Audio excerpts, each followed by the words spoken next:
ഓം ശ്രീ മാത്രേ നമഃ. ഓം ശ്രീ ഗുരുഭ്യോ നമഃ.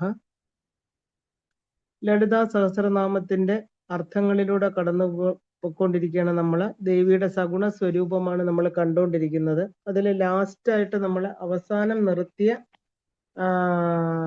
നാമം, അതായത് മഹേശ്വര മഹാകൽപ്പ മഹാതാണ്ഡവ സാക്ഷിണി മഹാകാമേശ മഹിഷി എന്ന് പറഞ്ഞ് 234 നാമാണ് നമ്മളിനി തുടങ്ങേണ്ടത്. മഹാത്രിപുര സുന്ദരി.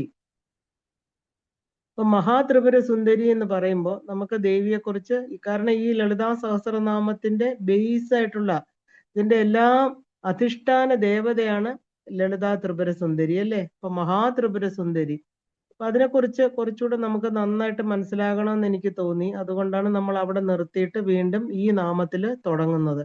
നമ്മളിപ്പോ ശ്രീ മാത്രേ നമഃ, ശ്രീ മഹാരാജ്ഞി, ശ്രീമത് സിംഹാസനേശ്വരി എന്നൊക്കെ പറയുന്ന എല്ലാം തന്നെ ഈ അമ്മയായിരിക്കുന്ന ലളിതാ ത്രിപുര സുന്ദരിയാണ്. അപ്പോ ഇതിലൊരു പ്രത്യേകത എന്താന്ന് വെച്ചാല്, എൻ്റെ ഉപാസ്യ ദേവതയാണ് അമ്മ. 14-15 വർഷമായിട്ടുള്ള ഉപാസനയാണ് അമ്മയില്.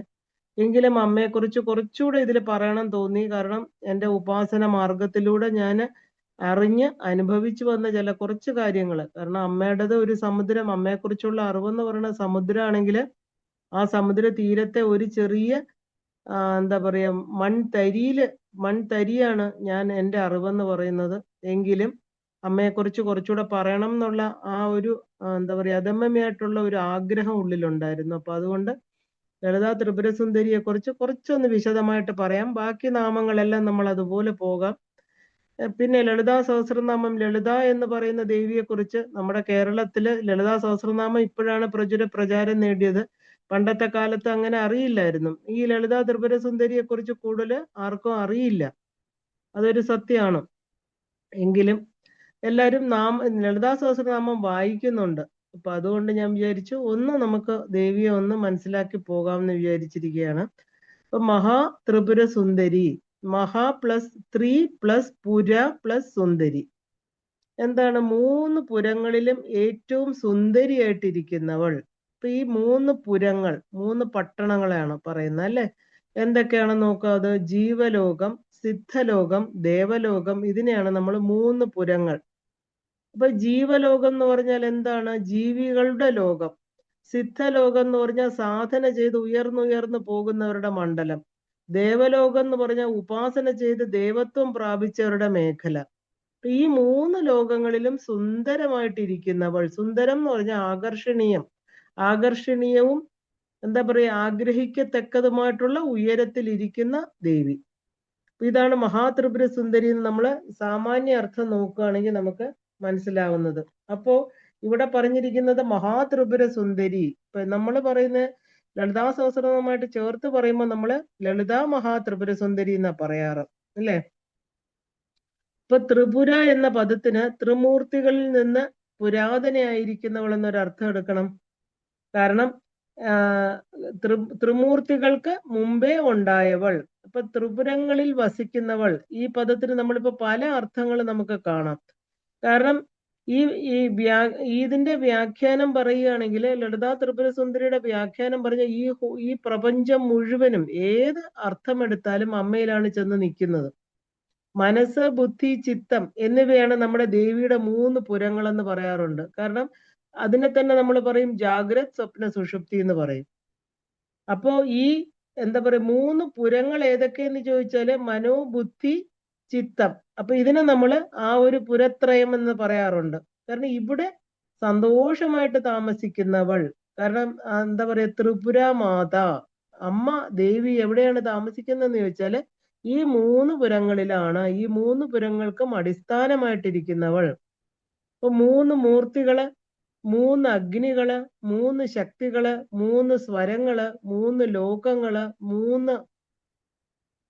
3 ലോകങ്ങള്, 3 പുരങ്ങള്, 3 പുഷ്കരങ്ങൾ തുടങ്ങി എവിടെയൊക്കെ 3 എന്ന് പറയുന്ന ഒരു നിയമവിഭാഗം കാണുന്നുണ്ടോ അവിടെ എല്ലാം തൃത്വത്തോടു കൂടിയിരിക്കുന്ന ലളിതാ ത്രിപുര സുന്ദരി ഉണ്ട്. അപ്പോ ഈ ശരിക്കും പറഞ്ഞാല് ത്രിപുര എന്നുള്ള പദത്തിന് മഹാശ്രേഷ്ഠമായിരിക്കുന്ന ഒരു നാമം, അതായത് മഹാത്രിപുര സുന്ദരി എന്നാണ് നമ്മൾ പറയുന്നത് അല്ലെ.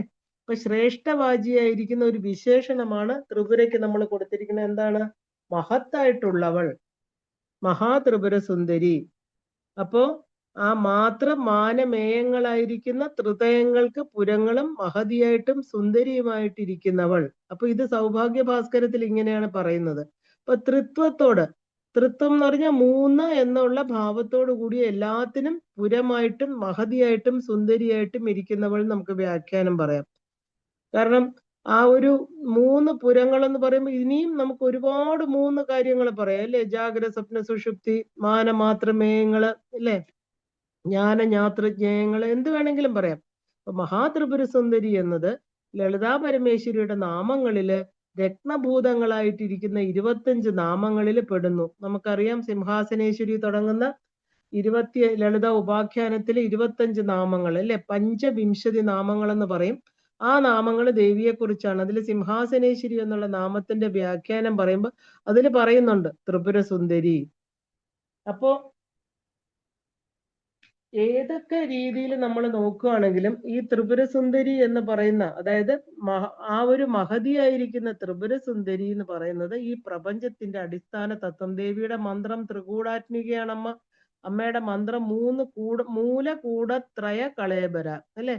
അമ്മയുടെ മന്ത്രത്തിന് 3 കൂടങ്ങൾ. വേറെ ഒരു മന്ത്രത്തിനും, ശ്രീവിദ്യാ മന്ത്രത്തിനല്ലാതെ വേറെ ഒരു മന്ത്രത്തിനും 3 കൂടങ്ങൾ ആയിട്ട് നമുക്ക് കാണാൻ പറ്റില്ല. അപ്പൊ മഹതിയായിരിക്കുന്ന ത്രിപുര സുന്ദരിയായത് ഏതൊരു ദേവിയാണോ ആ ദേവിയാണ് മഹാത്രിപുര സുന്ദരി.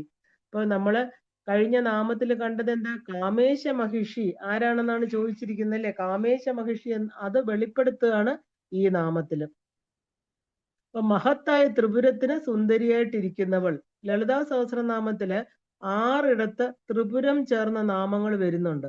ഓരോന്നും ഓരോ അർത്ഥതലങ്ങളെയാണ് വിന്യസിച്ചിരിക്കുന്നത്. ആദ്യമായിട്ട് ത്രിപുരം എന്താണെന്ന് നമ്മൾ നോക്കുകയാണെങ്കിൽ ത്രിപുരം എന്ന 3 പുരങ്ങൾ, അതായത് 3ആയിട്ട് തിരിച്ച് നമുക്ക് നോക്കണം. കാരണം അതിനെ നമ്മൾ സ്ഥൂലം, സൂക്ഷ്മം, കാരണം, ഇതിനെയാണ് നമ്മൾ 3 ശരീരങ്ങൾ എന്ന് പറയുന്നത്. ഏതൊരു ജീവിയിലും ഇത് സമ്മേളിച്ചിട്ടുണ്ട്, നമുക്കറിയാം അല്ലെ? അപ്പോ ഈ പറയുന്ന ദൃശ്യാത്മക പ്രപഞ്ചത്തില് നമ്മൾ കാണുന്ന പഞ്ചഭൂതാത്മ ശരീരത്തെ തന്നെയാണ് നമ്മൾ സ്ഥൂല ശരീരം എന്ന് പറയുന്നത്. ഇനി ആ സ്ഥൂല ദേഹത്തിന് ജീവൻ കൊടുക്കുന്ന മൂലകങ്ങളെയാണ് നമ്മൾ സൂക്ഷ്മദേഹം എന്ന് പറയുക. അതായത് പഞ്ചപ്രാണനുകള്, പഞ്ചജ്ഞാനേന്ദ്രിയങ്ങള്, പഞ്ചകർമ്മേന്ദ്രിയങ്ങള്, മനസ്സ്, ബുദ്ധി തുടങ്ങി 17 ഘടകങ്ങള്. അപ്പൊ ഇതിന്റെ ആകെ തുകയാണ് നമ്മൾ സൂക്ഷ്മ ശരീരം എന്ന പേരിൽ അറിയപ്പെടുന്നത്. അപ്പൊ സ്ഥൂല ശരീരത്തിനും സൂക്ഷ്മ ശരീരത്തിനും ഹേതുവായത് എന്താണോ അതിനെയാണ് നമ്മൾ കാരണ ശരീരം എന്ന് പറയുന്നത്. അപ്പൊ അനാദിയായ, അനിർവചനീയമായ അവിദ്യയാണ് കാരണ ശരീര സ്വരൂപം എന്ന് പറയപ്പെടുന്നത്. അപ്പൊ ഈ ജാഗ്രത, സ്വപ്ന, സുഷുപ്തി അവസ്ഥകളെ ഇതിനോട് ചേർത്ത് മനസ്സിലാക്കണം നമ്മള്. ഇപ്പൊ സുഷുപ്തി എന്ന് പറഞ്ഞാൽ എന്താണ്? ഒന്നിനെ കുറിച്ചും അറിയാതെ ഒരു ഗാഠമായിട്ടിരിക്കുന്ന നിദ്രാവസ്ഥയാണ് നമ്മൾ സുഷുപ്തി എന്ന് പറയുന്നത് അല്ലെ? ഇപ്പൊ ജീവൻ അപ്പോൾ കാരണ ശരീരത്തിലാണ് വസിക്കുന്നത്. ഇപ്പൊ ബാഹ്യമായി ശരീരത്തിന് മരണം ഉണ്ടായാലും അതുമായിട്ടുള്ള ബന്ധം പിരിഞ്ഞു കഴിഞ്ഞാലും സൂക്ഷ്മദേഹവുമായിട്ട് ബന്ധം ഉണ്ടാകും നമുക്ക്. കാരണം മൃതദേഹത്തെ പഞ്ചഭൂതങ്ങൾക്ക് സമർപ്പിച്ചു കഴിഞ്ഞതിന് ശേഷം മാത്രമേ അതിൽ നിന്നുള്ള മുക്തി കൈവരുന്നുള്ളൂ. എന്നാല് എല്ലാറ്റിനും കാരണമായിരിക്കുന്നത് ഈ വിശ്വപ്രകൃതി തന്നെയാണ്, നമുക്കതറിയാം. ഇങ്ങനെയുള്ള 3 ശരീരങ്ങൾക്കും സൗന്ദര്യവും ശക്തിയും കൊടുക്കുന്ന മഹതിയായിട്ടിരിക്കുന്ന മഹാദേവി.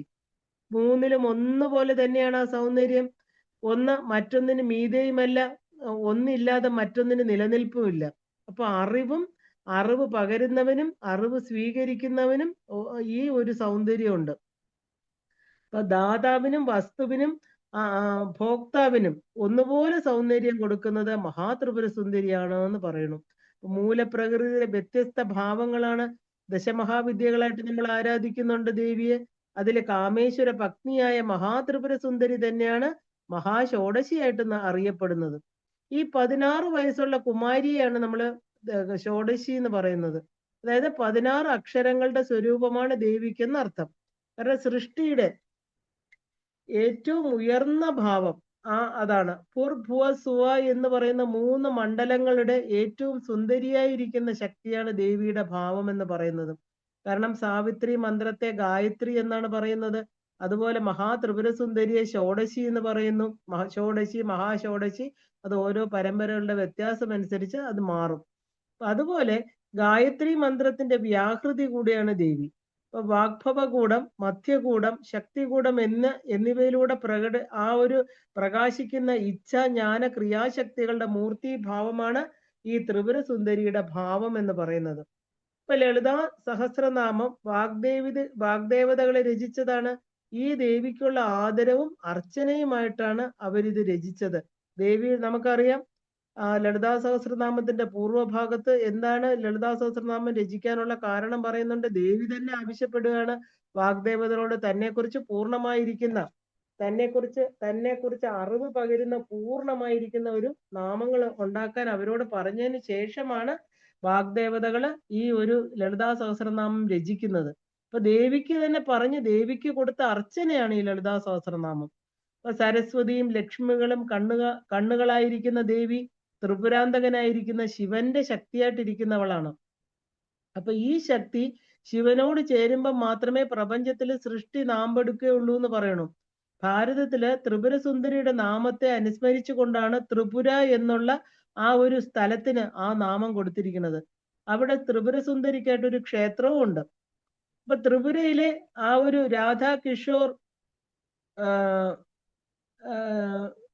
രാധാകിഷോർ എന്ന് പറയുന്ന കുന്നുകൾക്ക് മുകളിലാണ് ഈ ത്രിപുര സുന്ദരി ക്ഷേത്രം സ്ഥിതി ചെയ്യുന്നത്. ഈ 51 ശക്തിപീഠങ്ങളിൽ പ്രസിദ്ധമായിരിക്കുന്ന ക്ഷേത്രമാണിത്. സുദർശന ചക്രം കൊണ്ട് നിലം പതിപ്പിച്ച സതീദേവിയുടെ ശരീരഭാഗങ്ങളിൽ വലത് പാദമാണ് ഇവിടെ പതിച്ചതെന്ന് പറയണു. അതുകൊണ്ട് തന്നെ പാദത്തെ അനുസ്മരിച്ചുകൊണ്ട് കൂർമ്മപീഠം എന്ന് ഈ ക്ഷേത്രത്തെ അറിയപ്പെടുന്നുണ്ട്. ഇപ്പൊ കുന്നിനു മുകളില് ആമയുടെ ആകൃതിയിലാണ് ക്ഷേത്രത്തിന്റെ നിർമ്മാണം. പണ്ട് അവിടെ എന്താ പറയാ മൃഗബലി ഉണ്ടായിരുന്ന ക്ഷേത്രമാണെന്ന് പറയണു. പിന്നെ പ്രശ്നവശാൽ അത് പാടില്ല എന്ന് കണ്ടത് നിർത്തലാക്കുകയും ചെയ്തു. അപ്പൊ സതീദേവി ദക്ഷന്റെ യാഗഭൂമിയിൽ ആദ്യം തന്റെ വലതുകാലാണ് കുത്തിയത്.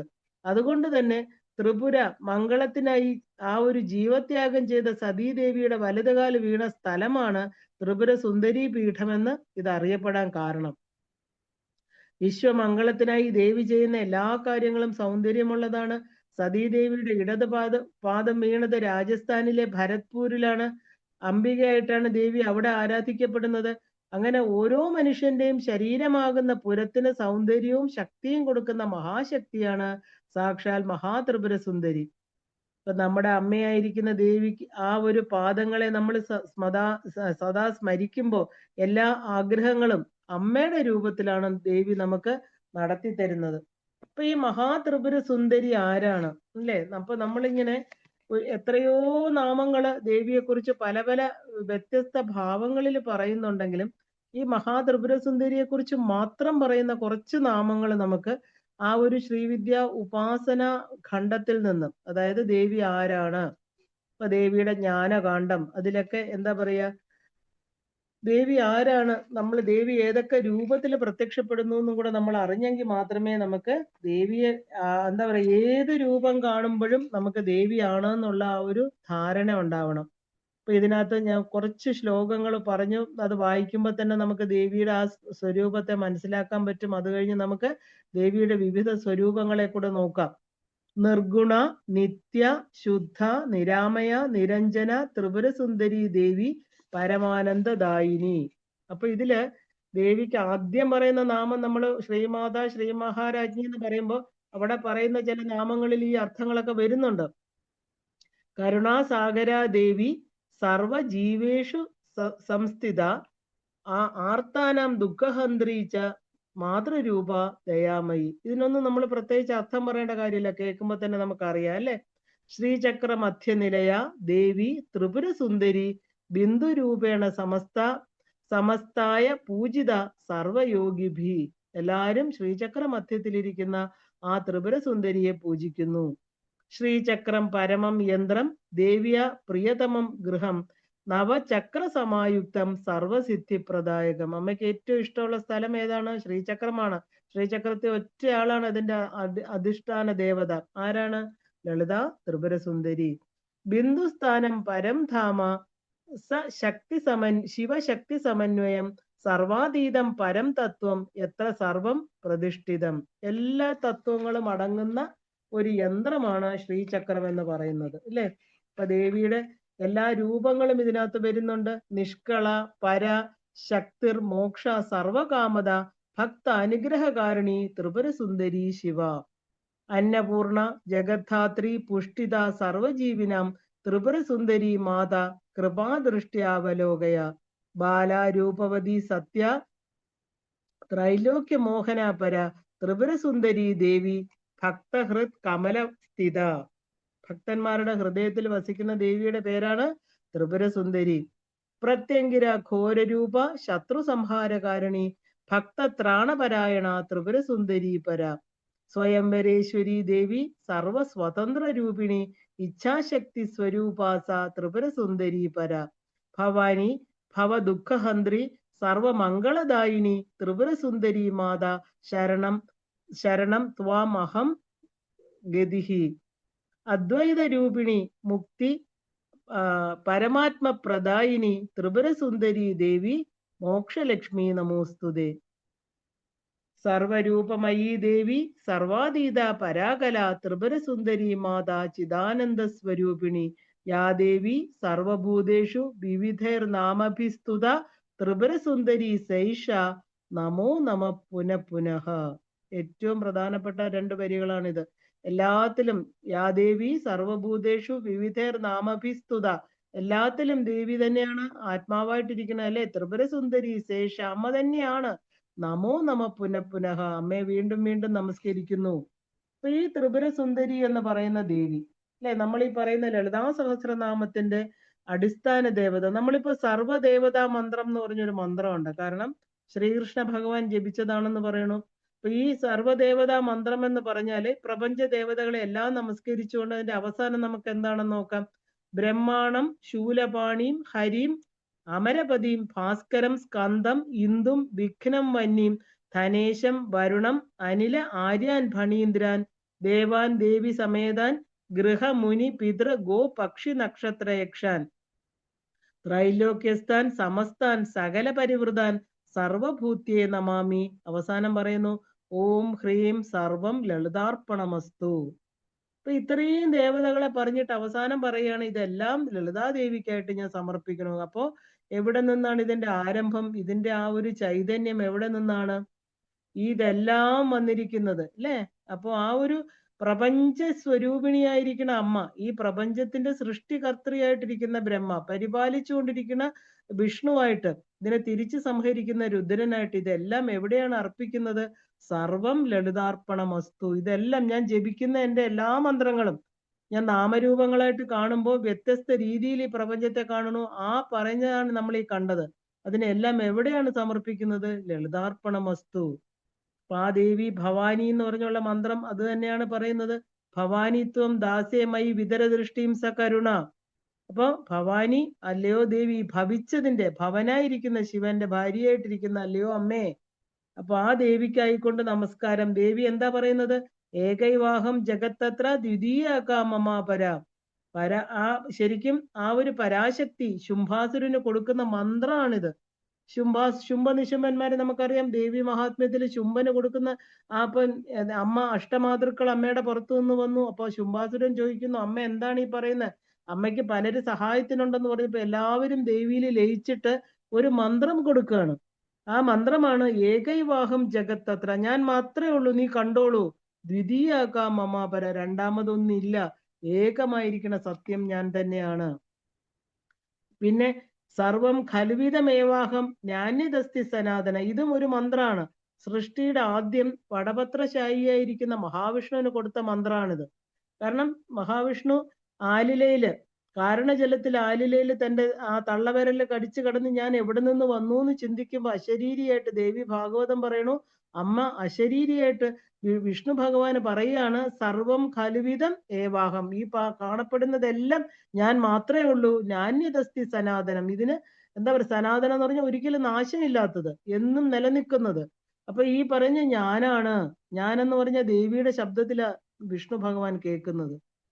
അപ്പൊ ഈ ദേവി എവിടെയാണ് വസിക്കുന്നത്? കൈലാസമാണ് നമ്മൾ അപരാജിതം എന്ന് പറയുന്നത് അല്ലേ? അപരാജിതം എവിടെയാണ്? കൈലാസം. പരമശിവൻ ആ അഹംബോധമായിരിക്കുന്ന അമ്പാള് ദേവിയോടുകൂടി ഇരിക്കുന്ന സ്ഥലത്തിനെയാണ് നമ്മൾ കൈലാസം എന്ന് പറയുന്നത്. അപ്പം അഹോ, അഹം എന്ന് പറഞ്ഞാൽ എന്താ? ഞാൻ. അപ്പൊ ഈ ഞാൻ ആരാണ്? അഹം പുരുഷിക. പുരുഷിക എന്ന് പറഞ്ഞാൽ പുരുഷനും അല്ല സ്ത്രീയും അല്ല, അല്ലെ? അപ്പൊ സൗന്ദര്യ ലഹരിയിൽ പറയുന്നു ദേവിയെ നമ്മൾ വിളിക്കുന്നത് അഹോ പുരുഷിക. ഇപ്പൊ ശരിക്കും പറഞ്ഞാല് ബ്രഹ്മവിദ്യ മന്ത്രം, ആത്മവിദ്യ, ശ്രീവിദ്യ, ആ ഒരു പൂർണ്ണ ഗായത്രിയാണ് നമ്മൾ ശ്രീവിദ്യ എന്ന് പറയുന്നത്. ഗായത്രി എന്ന് പറഞ്ഞാൽ ധിയോ യോന പ്രചോദയാത്ത, നമ്മുടെ പ്രചോദിതമായിരിക്കുന്ന ബുദ്ധി കൊണ്ട് അറിയേണ്ടുന്ന സത്യം, അല്ലെ? ഇപ്പൊ ഗായത്രിയുടെ 3 പാദങ്ങളുണ്ട്.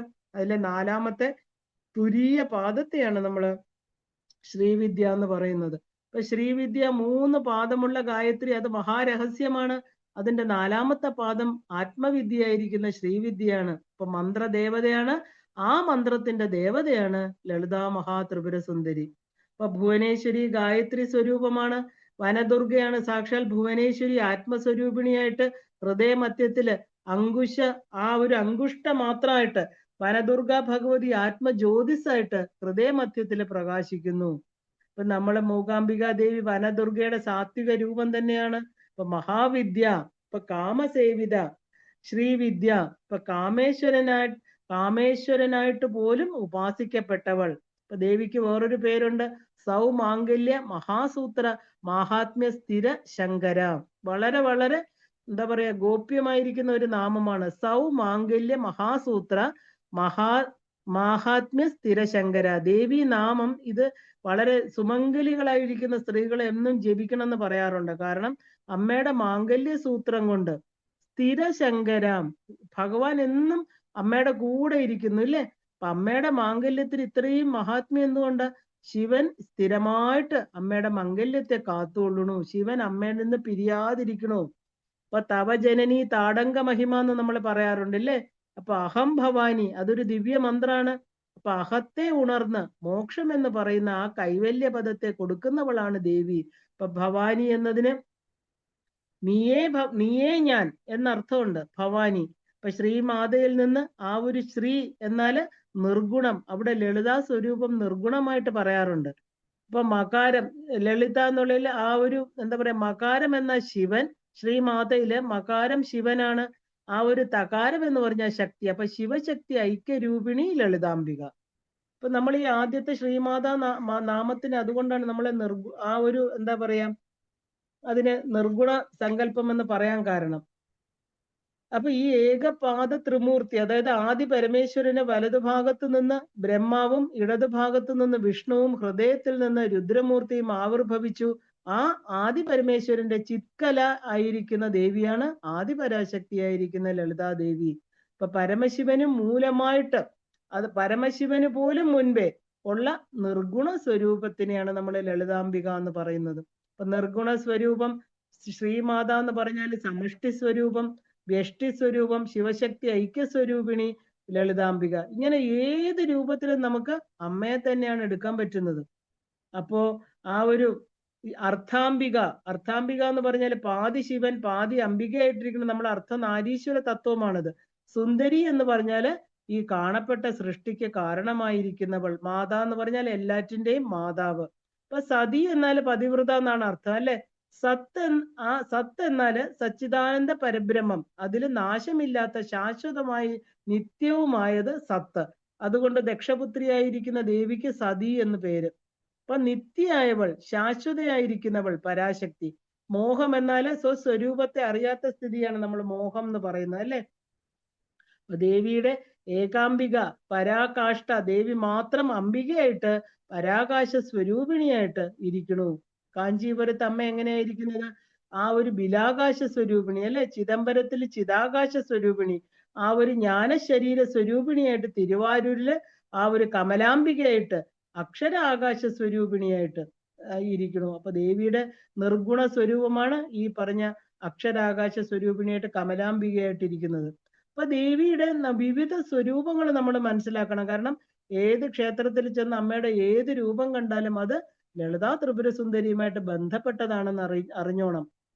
കാരണം എന്താ പറയാ ആ ഒരു ബ്രഹ്മമായിരിക്കുന്ന ഹൈമവതി, നമുക്ക് ആ ഒരു വ്യോമസജ്ഞയിലെ ശിവൻ ആ ഒരു ശിവ ശിവൻ, ശിവ അതിൽ ശിവ എന്ന് പറഞ്ഞ ദേവി, ശിവൻ എന്ന് പറഞ്ഞാൽ ശിവ ശിവൻ എന്നാ നമ്മൾ പറയുക. അപ്പൊ അതില് ദേവിയെ പിരിക്കാൻ പറ്റാത്ത ഇരിക്കുന്നവർ, അപ്പൊ ആ ഒരു വാക്കും അർത്ഥവും പോലെ ഇരിക്കുന്നവർ. കാളിദാസന്റെ നമ്മള് വാഗർത്ഥാഭിവ സംരപ്തി പറയുമ്പോൾ വാക്കും അർത്ഥവും പിരിക്കാൻ പറ്റില്ല അല്ലെ, അതുപോലെ ഇരിക്കുന്നവൾ. ഇപ്പൊ ലളിതേശ്വരൻ ലളിതേശ്വരി, ആ ഒരു അഭയാംബിക എന്നൊക്കെ നമ്മൾ പറയാറുണ്ട് ഇല്ലേ, ഭയക്ഷയാംബിക. ഇപ്പൊ ലളിതാ പരമേശ്വരി നമ്മള് ചതുർവ്യൂഹ പരമേശ്വരി എന്ന് പറയാറുണ്ട്. കാരണം ദേവിക്ക് 4 കലകൾ ചേർന്നാണ്. അതിന് ആദ്യത്തെ സൃഷ്ടിയെ നമ്മള് നിവർത്തികല എന്നും, പ്രതിഷ്ഠാകല സ്ഥിതിയെ നമ്മൾ പ്രതിഷ്ഠാകല എന്നും, ജ്ഞാനം അതായത് ജ്ഞാനകലയെ നമ്മള് ജ്ഞാനത്തിനെ ജ്ഞാനകല എന്നും, പിന്നെ ലാസ്റ്റ് അവസാനത്തത് എന്താ പറയാ, ശാന്തികല. നമുക്ക് ദേവിക്ക് ഒരു നാമമുണ്ട്, ശാന്ത്യാതീത കലാത്മിക. അപ്പൊ ഞാൻ തന്നെ ഭവാനി അല്ലെ, ഈ ബ്രഹ്മത്തിന്റെ 4 കലകളും പൂർണ്ണമായിട്ട് ചേർന്നിരിക്കുന്ന സ്വരൂപമാണ് ലളിതാ പരമേശ്വരി.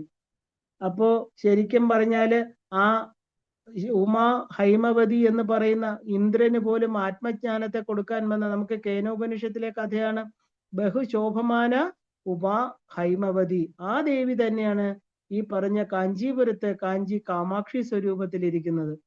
കാഞ്ചി കാമാക്ഷിയുടെ മന്ത്രസ്വരൂപം പറയുകയാണെങ്കിൽ കുണ്ടലി കുമാരി കുടിലെ ചണ്ഡി ചരാചര സവിത്രി ചാമുണ്ഡേ ഗുണിനി ഗുഹാരിണി ഗുഹ്യേ ഗുരുമൂർത്തി ത്വാം നമാമി കാമാക്ഷി. കാമാക്ഷി എന്ന് പറഞ്ഞാൽ പൂർണ്ണ പരബ്രഹ്മ സ്വരൂപിണിയായിട്ട് 2 കാലും മടിച്ചു വെച്ച്, 2 കാലും മുകളിലെ എന്താ കാമത മോക്ഷത എന്ന് പറയുന്ന രൂപത്തിൽ നിന്ന് ജ്ഞാനസ്വരൂപിണിയായിട്ട് 2 കാലും ചേർത്തിരിക്കുന്ന സ്വരൂപമാണ് കാമാക്ഷി ദേവിയുടേത് അല്ലേ.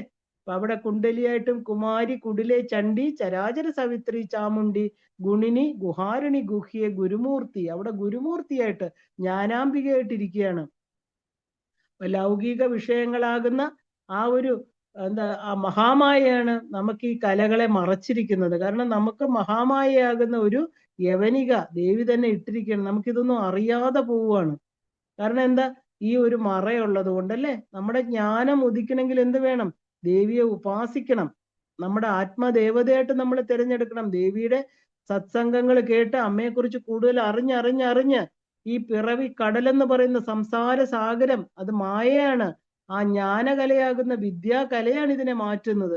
അമ്മയെക്കുറിച്ച് അറിവ് നേടണം, എങ്കിൽ മാത്രമേ നമുക്ക് ഈ മായാജാലമായിരിക്കുന്ന ഈ യവനികയെ മാറ്റാൻ സാധിക്കുള്ളൂ. അപ്പൊ ആ ഒരു ജീവ ബ്രഹ്മ ഐക്യം തന്നെയാണ് ശാന്തികല എന്ന് പറയുന്നത്. ശാന്തി എന്ന് പറഞ്ഞാൽ എന്താ, യോഗം അല്ലെ.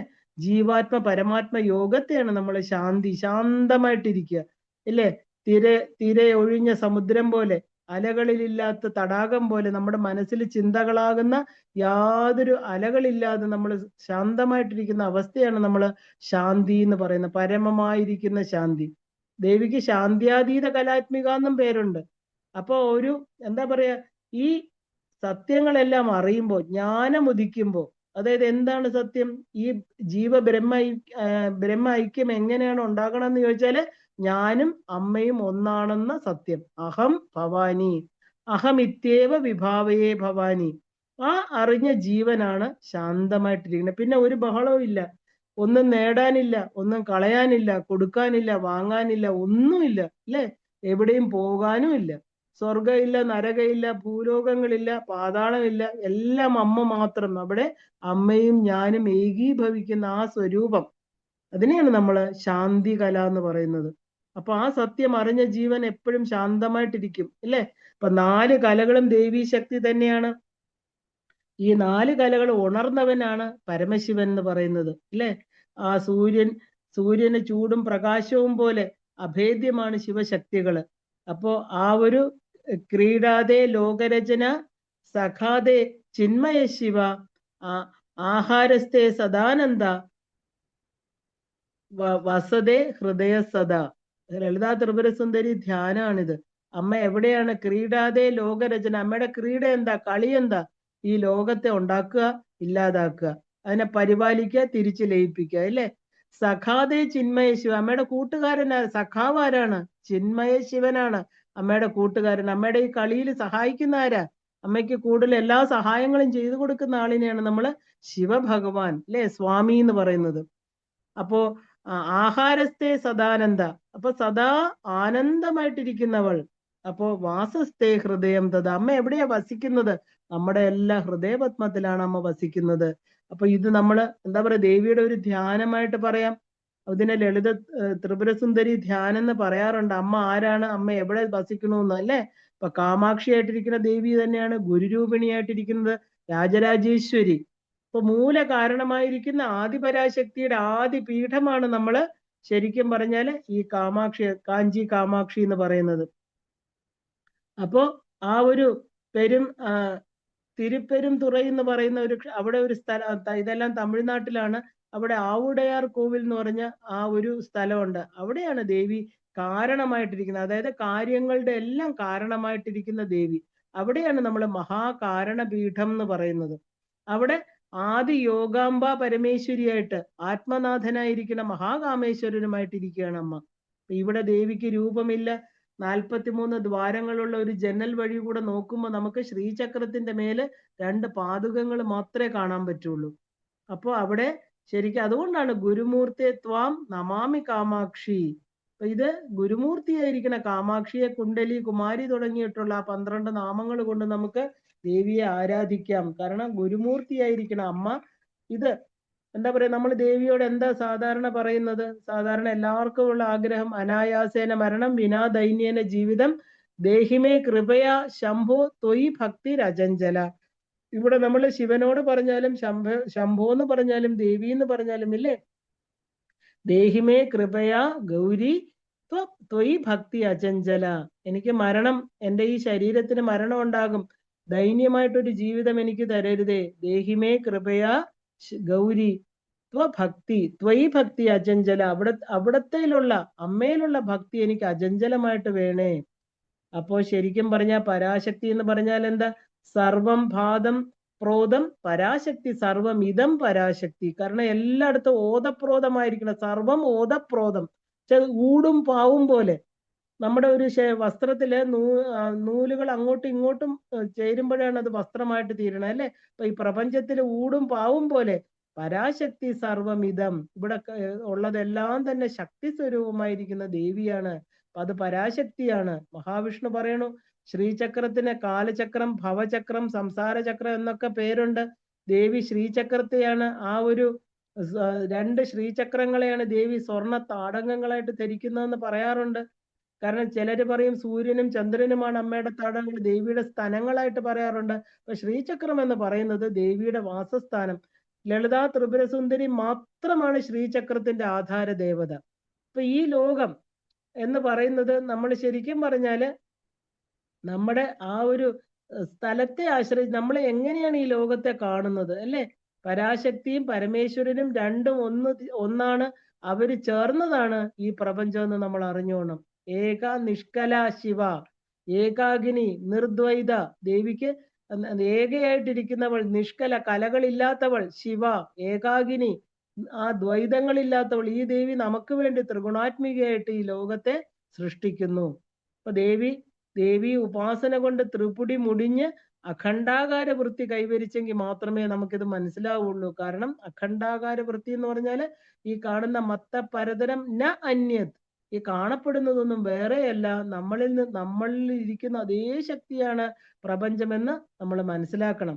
അപ്പൊ ഭക്തി, കർമ്മം, ജ്ഞാന മാർഗത്തിലൂടെ ആണെങ്കിലും ശ്രീവിദ്യാ സ്വരൂപിണിയായിരിക്കുന്ന ദേവിക്ക് മാത്രമേ നമുക്ക് കൈവല്യമോക്ഷം തരാൻ സാധിക്കുകയുള്ളൂ.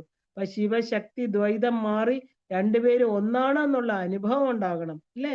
ജഗത പിതരവ് വന്ദേ പാർവതി പരമേശ്വരോ. ഇപ്പൊ കാളി, താര, മഹാവിദ്യ, ഷോഡശി, ഭുവനേശ്വരി, ത്രിപുര, ഭൈരവി, ധൂമാവതി, ചിന്നമസ്ത, മാതങ്കി, കമലാദേവി, ഈ ദശവിദ്യ പ്രകീർത്തിത. അമ്മ എന്താ ഈ പേരുകളെല്ലാം അമ്മയാണ് എന്ന് പറയണു. പാർവതി പരമേശ്വരി.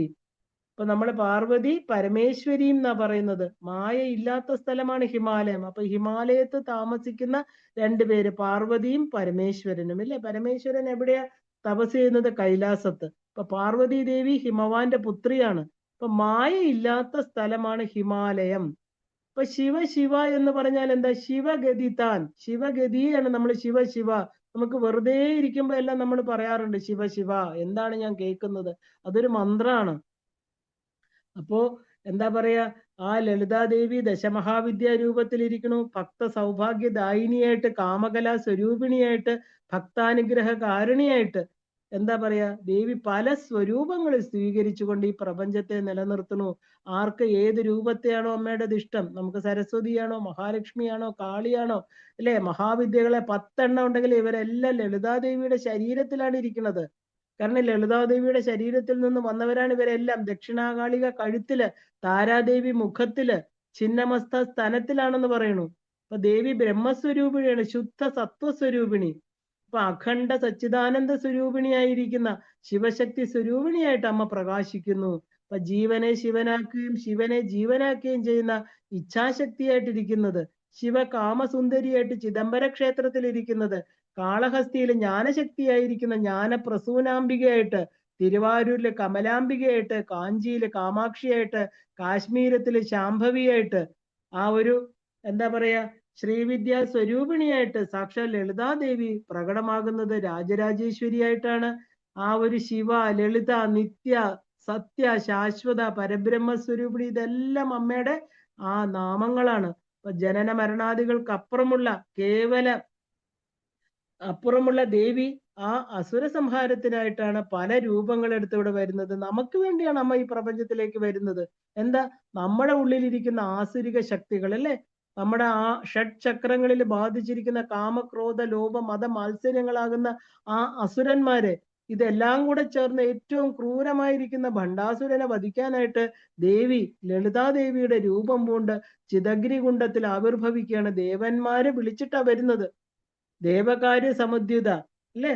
അപ്പോ ഈ ദേവി വരുന്ന എന്താണ്, നമ്മുടെ പ്രപഞ്ചത്തിൽ നമ്മൾ ആലോചിക്കണം, നമ്മളോടുള്ള സ്നേഹം കൊണ്ടാണ് ദേവി ഇവിടേക്ക് ഇറങ്ങി വരുന്നത്, ഇല്ലേ. ദേവിയുടെ പുരുഷഭാവം എന്ന് പറയുന്നത് എന്താണ്, കാമേശ്വരനാണ്. കാമേശ്വരൻ തന്നെയാണ് കാമാക്ഷി. കാമേശ്വരി പരാ സൃഷ്ടി സ്ഥിതി ലയകാരിണി. അപ്പൊ ഈ പരയായിട്ടിരിക്കുന്ന ദേവി, ശരിക്കും പറഞ്ഞാൽ ലളിതാ ത്രിപുരസുന്ദരിയുടെ ചിരിയിൽ നിന്ന് മഹാഗണപതി വന്നു, ദേവിയുടെ ലീലയായിട്ട് ബാലാദേവി വന്നു, ദേവിയുടെ ബുദ്ധിയായിട്ട് ശ്യാമാദേവി, ലളിതാ പരമേശ്വരിയുടെ അഹങ്കാരമായിട്ട് അഹംബോധമായിട്ട് സാക്ഷാൽ വാരാഹി ദേവി. അപ്പൊ ദേവി ഈ ഒരു ചിതഗ്നികുണ്ഡത്തിൽ നിന്ന് ആവിർഭൂതയായപ്പോ ദേവി പഞ്ചബാണങ്ങള്, ഇക്ഷുകോദണ്ഡം, പാശം, അങ്കുശം, ഇതെല്ലാം ചേർത്താണ് വന്നത്, അല്ലെ. അപ്പൊ ഇതിൽ നിന്നെല്ലാം ഓരോ ദേവതമാര് വന്നു എന്ന് പറയുമ്പോ എന്താ, ദേവിയുടെ ശരീരത്തിൽ തന്നെയാണ് ഇവരെല്ലാം ഇരുന്നതെന്നർത്ഥം.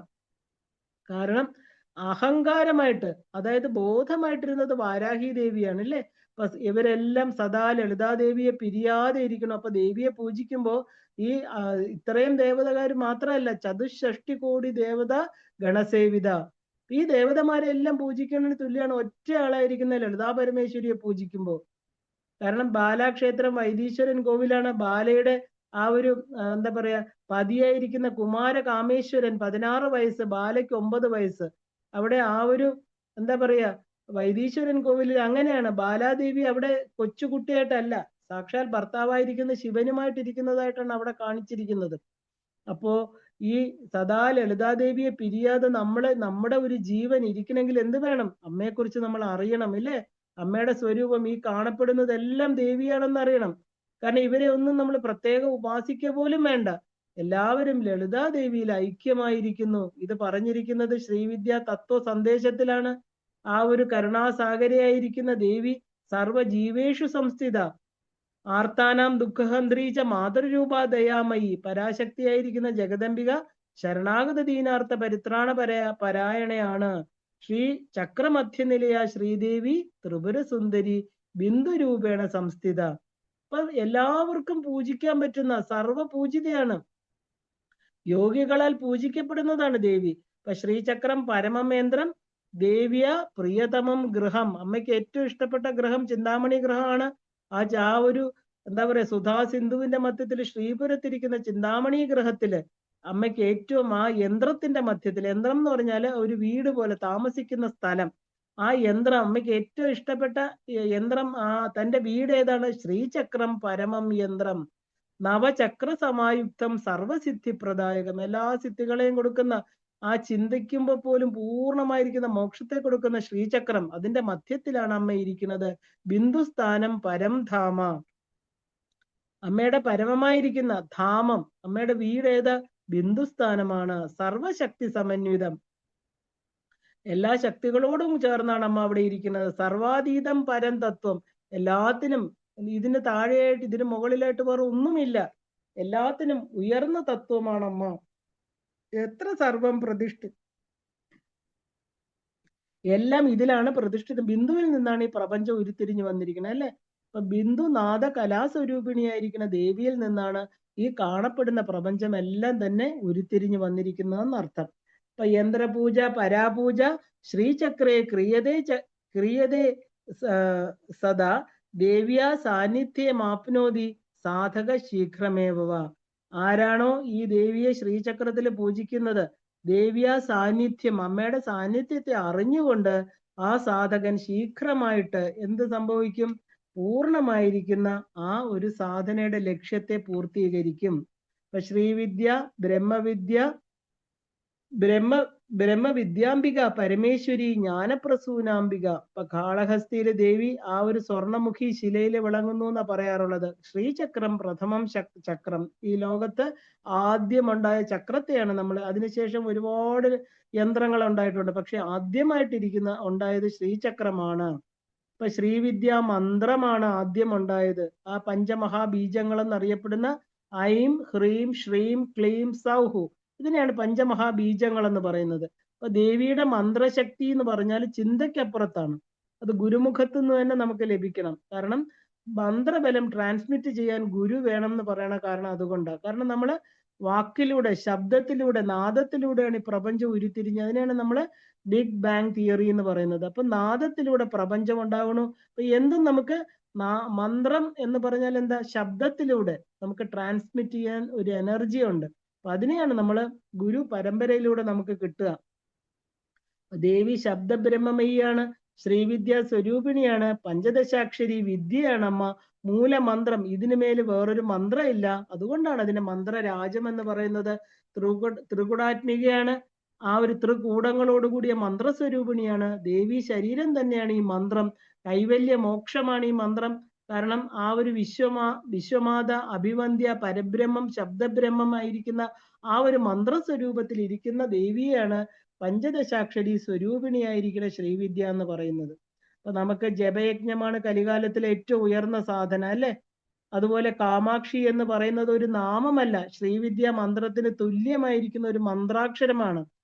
കമലാംബിക, ദുർഗ, ഉമ, അഭിരാമി, ഇതെല്ലാം തന്നെ ദേവിയുടെ മന്ത്രസ്വരൂപമാണെന്ന് പറയാറുണ്ട്. ഇപ്പൊ കാമകോടി പീഠം എന്ന് പറയുന്ന നമ്മുടെ ഒരു ശരീരത്തില്, ഒരു സാധകന്റെ ശരീരത്തിലെ സഹസ്രാര പത്മം, അവിടെ കാമാക്ഷിയുമായിട്ട് ശിവനുമായിട്ട് ഐക്യരൂപമായിട്ടിരിക്കുന്നവൾ കാമാക്ഷി. അപ്പൊ സഹസ്രാര പത്മമേ ആ ശിവേന സഹിതാ ശിവ പരമാനന്ദം പീയൂഷം പിബന്തി രജതേ സദാ. അപ്പോ ശരിക്കും പറഞ്ഞാൽ ഇപ്പൊ ആ ലളിതാ പരമേശ്വരി കാമാക്ഷിയായിട്ട് നിർഗുണ നിരാകാര പരബ്രഹ്മ സ്വരൂപിണിയായിട്ട് വർത്തിക്കണു. എപ്പോഴും സഹസ്രാരത്തിൽ വരുമ്പോ ശിവനുമായിട്ട് ചേരുമ്പോ നിർഗുണ പരബ്രഹ്മമാവുകയാണ് അല്ലെ. ഇനി കന്യാകുമാരിയിൽ പരാശക്തിയായിട്ട് ശിവശക്തിയുടെ ആ ഒരു ശിവശക്തിക്ക് മൂലതത്വമായിട്ട് ആ ഒരു ആധാരമായിട്ട് ബ്രഹ്മചാരിണിയായിട്ട് അവിടെ തപസ് ചെയ്ത്, നമുക്കറിയാം ആ ഒരു തമിഴ്നാട്, നമ്മുടെ കേരളത്തിന്റെ ഏറ്റവും മുനമ്പായിരിക്കുന്ന കന്യാകുമാരിയില് ആ ഒരു കുണ്ടലിനി ശക്തിയായിട്ട് അല്ലെ, കുണ്ടലിനി സ്വരൂപമായിട്ട് ദേവി വിളങ്ങുന്നു. കുണ്ടലിനി ശക്തി ആജ്ഞയില് പറയുന്ന പേരാണ് ക്ഷണസൗദാമിനി, സഹസ്രാരത്തില് സ്ഥിര സൗദാമിനി. അപ്പൊ നമ്മള് ആ ഒരു കന്യാ ബ്രഹ്മസ്വരൂപിണിയായിട്ട് കന്യകാ കോഷ്ടത്തിൽ വിളങ്ങുന്ന ത്രിപുരസുന്ദരിയുടെ പേരാണ് കന്യാകുമാരി. ഇനി ത്രിപുരസുന്ദരിയായിട്ട് ശ്രീശൈലത്തില് ഭ്രമരാംബികയായിട്ട് സനാതനിയായിട്ട് ആ ഒരു എന്താ പറയാ മോക്ഷത്തെ കൊടുക്കുന്നവളായിട്ട് അവിടെ ഇരിക്കണു. ശ്രീശൈലത്തില്, ശ്രീപുരത്തില്, മണിദ്വീപത്തില് ആ ഒരു വണ്ട് രൂപത്തില് അരുണാസുരനെ വധിച്ച് ഭ്രാമരി സ്വരൂപത്തില് ശിവാത്മികയായിട്ട് ശിവസ്വരൂപിണിയായിട്ട് വിളങ്ങുന്നു. ഇനി മല്ലികാർജുന ക്ഷേത്രത്തില് ശിവൻ ജ്യോതിർലിംഗ സ്വരൂപവും ദേവി ശക്തിപീഠ സ്വരൂപമായിട്ട് ചേർന്നിരിക്കുകയാണ്. അവിടെ സദാ വണ്ടിന്റെ നാദം എന്ന് പറയുന്നത് ഹ്രീംകാര സ്വരൂപിണിയായിട്ട് നാദരൂപിണിയായിട്ട് പരാശക്തിയായിരിക്കുന്ന ആ ഒരു എന്താ പറയാ ബ്രഹ്മരന്ധ്ര നിവാസിനിയായിട്ടാണ് ദേവി അവിടെ ഇരിക്കുന്നത്. അവിടെ നമ്മള് ശ്രദ്ധിച്ച് ശ്രീകോവിലിനകത്ത് കേൾക്കുകയാണെങ്കിൽ യാതൊരു ശബ്ദമില്ലാതെ അവിടെ വണ്ടിന്റെ മുഴക്കം, അവിടെ ഹ്രീം എന്ന് പറയുന്ന ആ സ്വരം കേൾക്കാം എന്നാണ് പറയുന്നത്.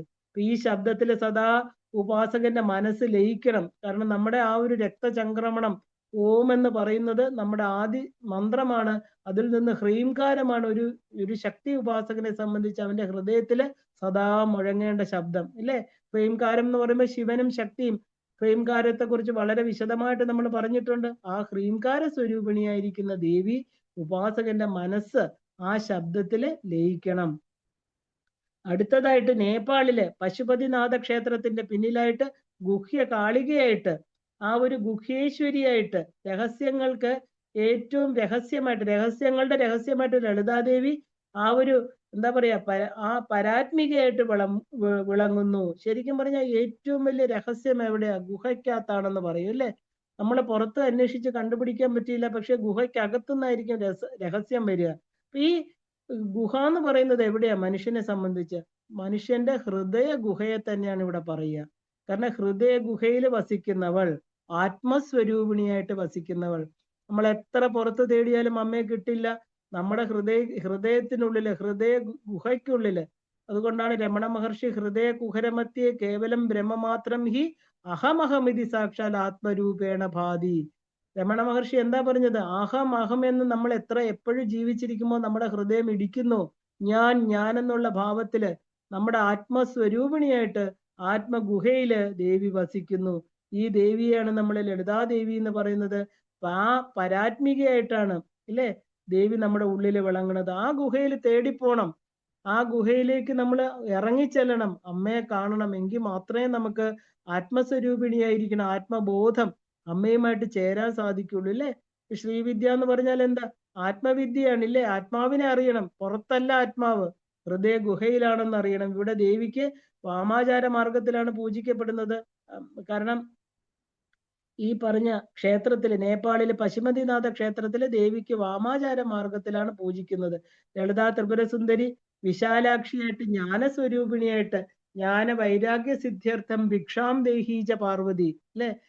കാശി ക്ഷേത്രത്തില് എന്താ പറയാ വിശാലാക്ഷിയായിട്ട് അന്നപൂർണയായിട്ട് അമ്മ ഇരിക്കണു. അവിടെ വാരാണസി എന്ന് പറയുന്ന വളരെ പുരാണമായിരിക്കുന്ന കാശി ക്ഷേത്രത്തില് നിർഗുണ പരബ്രഹ്മമായിട്ട് ക്ലീംകാരിയായിട്ടൊക്കെ കൈവല്യ പദദായിനിയായിട്ടിരിക്കുകയാണ് അവിടെ. അഖണ്ഡ സച്ചിദാനന്ദ സ്വരൂപിണിയായിരിക്കുന്ന ദേവി തന്റെ വിശാല നേത്രങ്ങളാൽ തന്റെ മക്കളെ സംരക്ഷിക്കുന്നു എന്ന് പറയുന്നു. അപ്പൊ ഇതം ശരീരം ശ്രീചക്രം ജീവോ ദേവ സദാശിവ ഏവം ഭാവേതോ നിത്യം സർവത്ര സിദ്ധ്യതി. എന്ത് നമ്മൾ വിചാരിച്ചോ കിട്ടണമെങ്കിൽ എന്ത് വേണം? ഇതം ശരീരം ശ്രീചക്രം, എന്റെ ശരീരം ശ്രീചക്രമാണ്. ജീവോ ദേവ സദാശിവ, ഇതിനകത്തിരിക്കുന്ന ജീവൻ സദാശിവനാണ്. ഏവം ഭാവേതോ നിത്യം, ആരാണോ ഇങ്ങനെ ദിവസവും ഭാവിക്കുന്നത് സർവത്ര സിദ്ധ്യതി, എന്താഗ്രഹിക്കുന്നു അത് സിദ്ധമാകും. അപ്പൊ ഈ എന്താ പറയാ ദേവി വിശാലാക്ഷിയായിട്ട് അതായത് വിശാലാക്ഷി ഗൗരിയായിട്ട് അനുഗ്രഹ സ്വരൂപിണിയായിട്ട് കാശി ക്ഷേത്രത്തിൽ ഇരിക്കുന്നു. ഇനി പ്രയാഗ ക്ഷേത്രത്തിൽ, ഞാൻ ഈ ലളിതാ ത്രിപുരസുന്ദരിയുടെ വിവിധ ഭാവങ്ങള് നമ്മുടെ ഈ ഭാരതത്തിലെ ക്ഷേത്രങ്ങളിലൂടെ ഒന്ന് പോവുകയാണ്. കാരണം അവിടെ ചെല്ലുമ്പോഴും നമ്മൾ ഈ ലളിതാ ത്രിപുരസുന്ദരിയാണ് അവിടെ കാണേണ്ടത്. പേരുകൾ പലതായിരിക്കാം, പക്ഷെ നാമം പലതാണെങ്കിലും രൂപം പലതാണെങ്കിലും തത്വം ഒന്ന് തന്നെയാണെന്ന് നമ്മ കാണിച്ചു തരികയാണ്.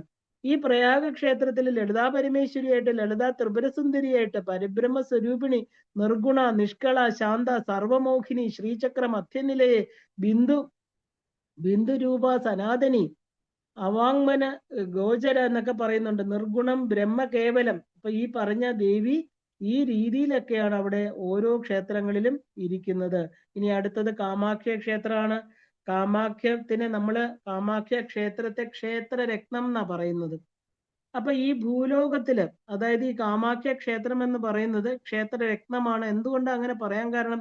ഈ ഭൂലോകത്തില് വിശ്വയോനിയായിട്ട്, മഹായോനി സ്വരൂപത്തില്, ആ ഒരു പരം ജ്യോതിയായിട്ട് ദേവി ആ ഒരു ബ്രഹ്മയോനി തത്വത്തില് സൃഷ്ടി സ്ഥിതി സംഹാരങ്ങളെല്ലാം നടത്തുന്നു എന്നാ പറയുന്നത്. ഇപ്പൊ കാരണം അഖില ലോകങ്ങളെ ജനിപ്പിച്ചവൾ, അതുകൊണ്ടാണ് ബ്രഹ്മയോനി.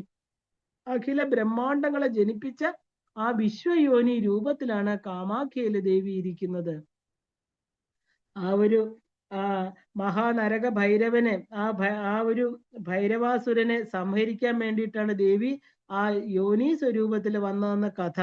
എല്ലാ ജീവരാശികളുടെയും ഹൃദയ ഗുഹയിൽ വിളങ്ങുന്ന ആ ഒരു ബ്രഹ്മസ്വരൂപിണിയായിരിക്കുന്ന നിർഗുണയും മോക്ഷദായിനിയുമായിരിക്കുന്ന ദേവി അല്ലെ. കാമാഖ്യയാണെങ്കിലോ കാമാഖ്യ യോനി മുദ്രസ്ഥയാണ്. അവിടെ സൃഷ്ടി സ്ഥിതി സംഹാരകാരിണിയായിട്ട് നിർവിശേഷം പരം ജ്യോതി ആയിട്ട് ആ ഒരു എന്താ പറയാ ആ പരം ജ്യോതിത്വ മേവാസി ന സംശയ ഗുഹായാം സർവഭൂതാനാം കാമാഖ്യ ബ്രഹ്മരൂപിണി നിർഗുണത്വം പ്രപദ്യേഹം മോക്ഷയ ഭവസാഗരാത്. അപ്പൊ ഈ കാമാഖ്യ ദേവിയെ നമ്മള് മോക്ഷത്തിന് വേണ്ടി അവസാനമായിട്ട് ഈ ബ്രഹ്മയോനി തത്വത്തിലിരിക്കുന്ന ദേവിയെ പരം ജ്യോതി സ്വരൂപിണിയായിട്ട് എല്ലാവരുടെയും ഹൃദയപത്മത്തില് ഹൃദയ ഗുഹയില് ആ കാമാഖ്യ രൂപിണിയായിട്ടാണ് ദേവി ഇരിക്കുന്നത് എന്ന് പറയുന്നു.